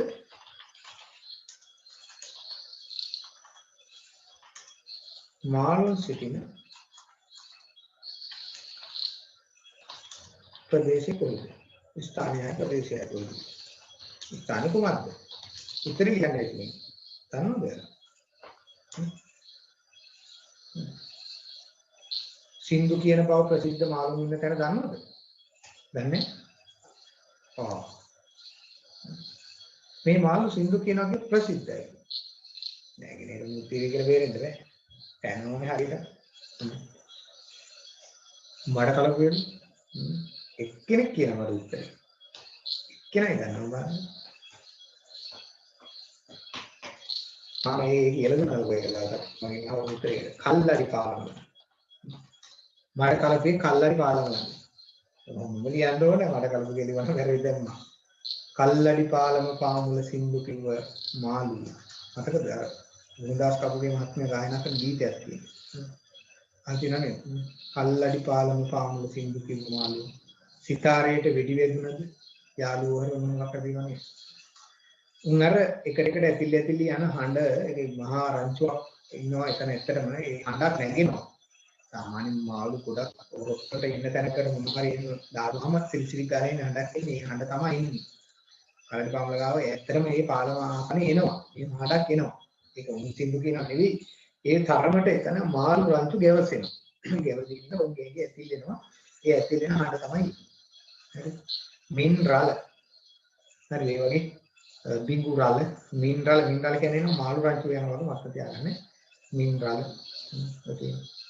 ඒ වගේ බිංගුරාල ඒ වගේ වචන ටිකක් අලගාලා කියන්නේ කොක් පෙළ මිනිස් පෙළ සිසු පෙළ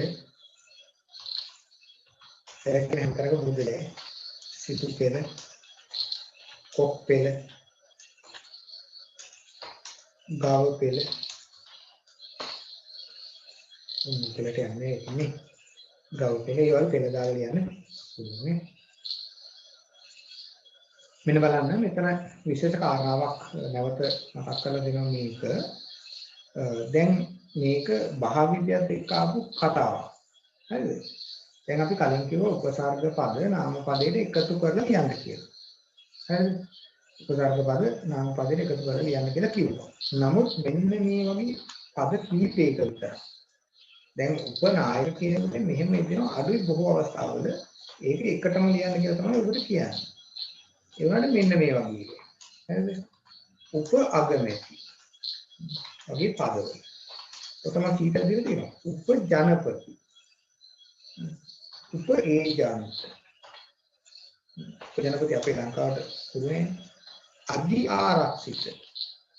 මෙන්න මේ වගේ වචනවල මේ වචන කීපයක මේ මෑත කාලිනව භාවිතයට ආපු ඇතැම් වචනවල උප කියන වචනේ එකට ලියන්නලු අධි කියන වචනේ වෙන් කරනසො උප කියන වචනේ වෙන් කරලා ලියනවා ඒකලා උප කියන එක ගැන අපි දන්න කාරණාව තමයි මේක උපසර්ගයක් උපසර්ග වෙන්ව ලියනවා කියන්නේ. නමුත් මේ භාවිතයත් එක්ක ආපු සමහර වචන දෙන්න මේ අධි ආරක්ෂිත කලාප කියනවා අලුතෙන් ආපුවා.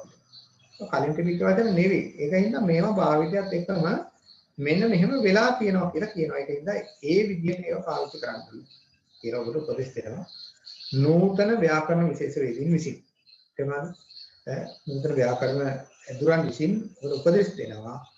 උප අගමැති, උප ඒජන්ත, අධ්‍යාරක්ෂිත වගේ ස්ථානවල යෙදෙන පදය. මේ පද විශේෂයි. ඒ පදවල උපසර්ගයේ රින් කරලා ලියන්න අපි මෙච්චර කාලෙ අපි මෙතෙන් අපි දැනගෙන ආපු එක තමයි උපසර්ග එකතු කරන. නමුත් මේ උපසර්ග ටික වෙන් කරන්න මතක තියාගන්න කියලා මේ කියන්නේ. තේරුණා? දැන් මෙතන උප කියන එකම හැම එකේම වෙන් කරනවා කියලා මට කියන්න බෑ එහෙම. මේ පදවල පමණක් වෙන් කරන්න කියලා කියන මේවා මේ මෑත කාලිනව භාවිතයට එකතු වෙච්ච වචන. තේරුණා? ඒජන්ට් කියන එක නෙවෙයි නියෝජිතයා කියන එක තමයි ඔය උප ඒජන්ත කියලා අපි සිංහලට අරගෙන තියෙන්නේ. එහෙම. දෙයන්න තියන්න තයන්න වැනි පද දෙවැනි රූපය සමග එක්කොට ලිවිය යුතු වේ. ඒක දන්නවා ඔයාලා. දෙයස ඇස් දෙක. දෙඅත අත් දෙක. ඊට දෙඋර උරහිස් දෙක. තව ඉතින් ලිව්ව හැටි මට ලියන්න නැතුව නිසා. දෙයන්නයි තයන්නයි නයන්න දාගන්න ඕනේ.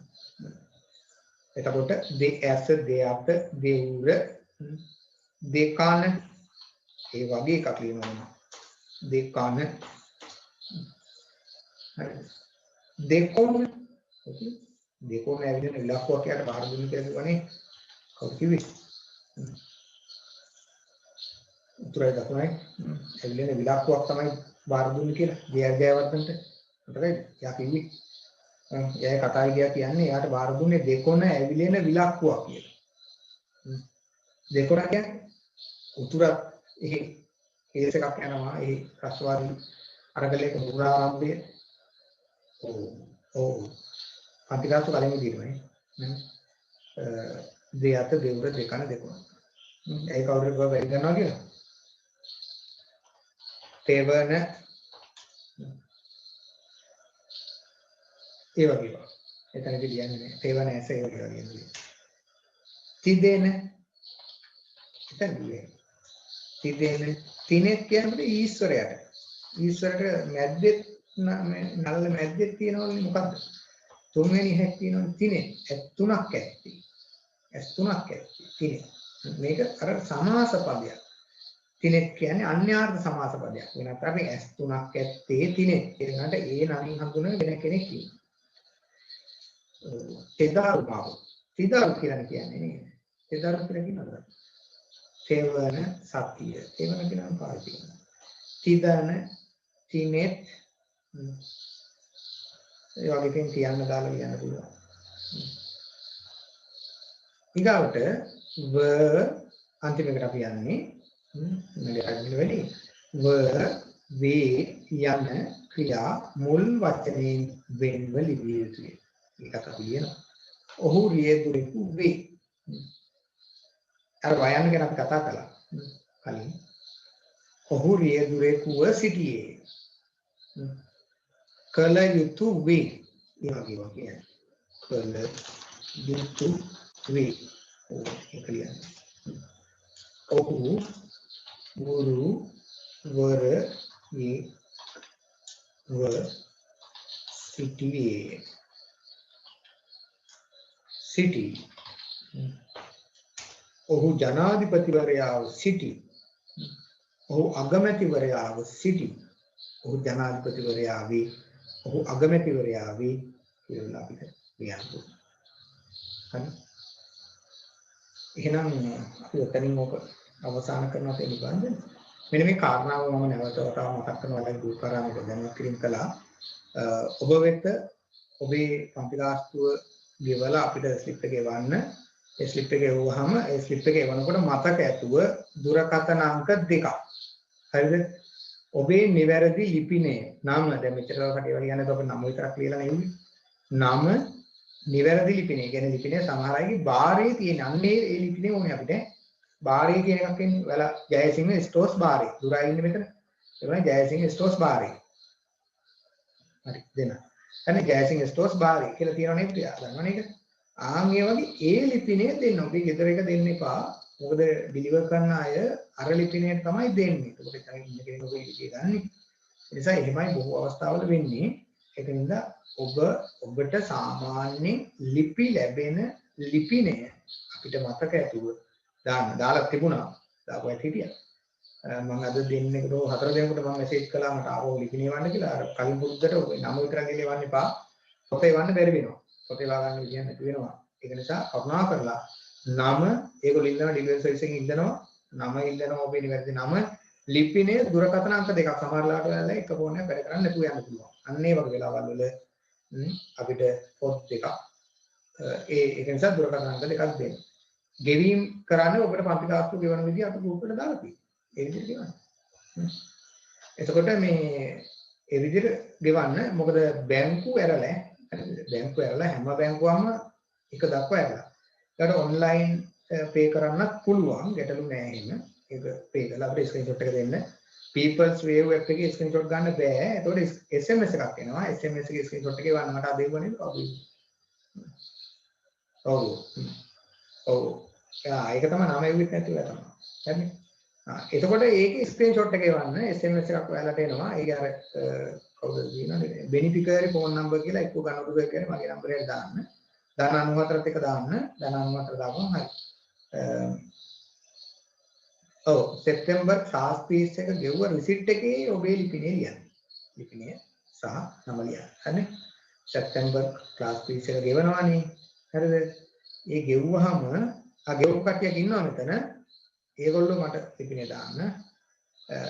ගෙවපු කට්ටිය ලිපිනේ දාන්න තියා ලිපිනේ දාන්න. එතකොට අනික් කට්ටිය කරන්න ඕන. සැප්තැම්බර් ක්ලාස් ෆීස් එක ගෙවනකොට අනිවාර්යයෙන්ම ගෙවුවට පස්සේ ඒ ස්ලිප් එකේ නම ලියලා එවන්න. ස්ක්‍රීන්ෂොට් එක ගන්න එවන්නේ. ස්ක්‍රීන්ෂොට් එකට යටින් ඔබේ නම කරුණාකරලා එවන්න. ඒකට හරි ඔය ගෲප් ඕපන් මට්ටමේ නෑ ඔක්කොම ක්ලෝස් මට්ටමේ තියෙන්නේ. අපිට ප්‍රයිවට් මැසේජස් විදියට දාන්න හැකි හැම එකක්ම මට යොමු කරන්න. ගණරුවටත් දාලා මටත් දාන්න ඕනේ. මට දාන්නකො. එතකොට ඒක ප්‍රමාණවත්. මම ඔබ ගෲප් එකට ඇඩ් කරන්න මේ කටයුතු ටික මෙහෙවන්නම්. එතකොට ඒ ගැන ලොක් වෙන්නේ නෑ. සර්ට විතරක් දාලා මට නොදා හිටපන්. සර්ටත් දාලා එක මටත් දාන්න. එහෙම නැත්නම් මට විතරක් දාන්න. ඒක ගැටලුවක් නෑ. හරිද? එතකොට ඔබ කොහොමද ගෲප් එකට ඇඩ් කරනවා. ඔන්ලයින් පේ කරාම තමයි කිව්වේ ස්ක්‍රීන්ෂොට් එකක් දෙන්න. ස්ක්‍රීන්ෂොට් එකට යටින් ඔයාලා මට එවන ඒ ස්ක්‍රීන්ෂොට් එකේ ඊට පස්සේ ලිපින එවන්න. එච්චරයි. ඊට පස්සේ ලිපින එවන්න.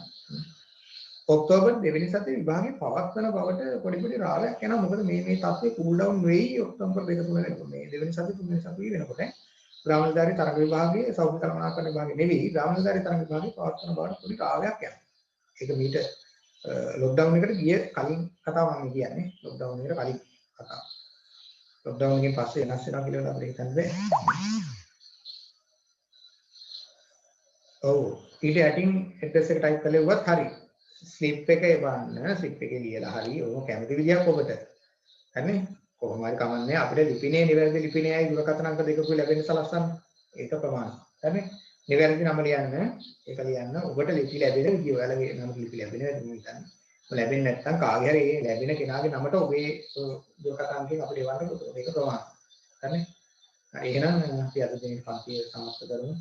පොඩි වෙලාවක් අපි ගත කළා වැඩිපුර. ඒක හේතුවක් තාක්ෂණික ගැටලු අනිත් එක ඇක්ටිවිටි එක ඉවර කරගන්න අවශ්‍ය හේතුව. ඔබට පාඩු නොකර පවත්වා යන්න අවශ්‍ය නිසායි මේ විදිහට කළේ. නැත්නම් ඉතින් පන්ති නැත කියලා මට මැසේජ් එකක් දාන්න කන්න තිබුණා. එහෙම නොකර මේ කළේ ඔබට අපි දින ගානක් කියලා තියෙනවනේ. ඒ දින ගානේ ඉන්නේ යන්න අවශ්‍ය නිසා. එහෙනම් සිල් දාන සුබ රාත්‍රියක් වේවා. අන්තිමට පන්ති අපි සමාප්ත කරමු. අයිබෝ. පරිස්සමින් ඉන්න.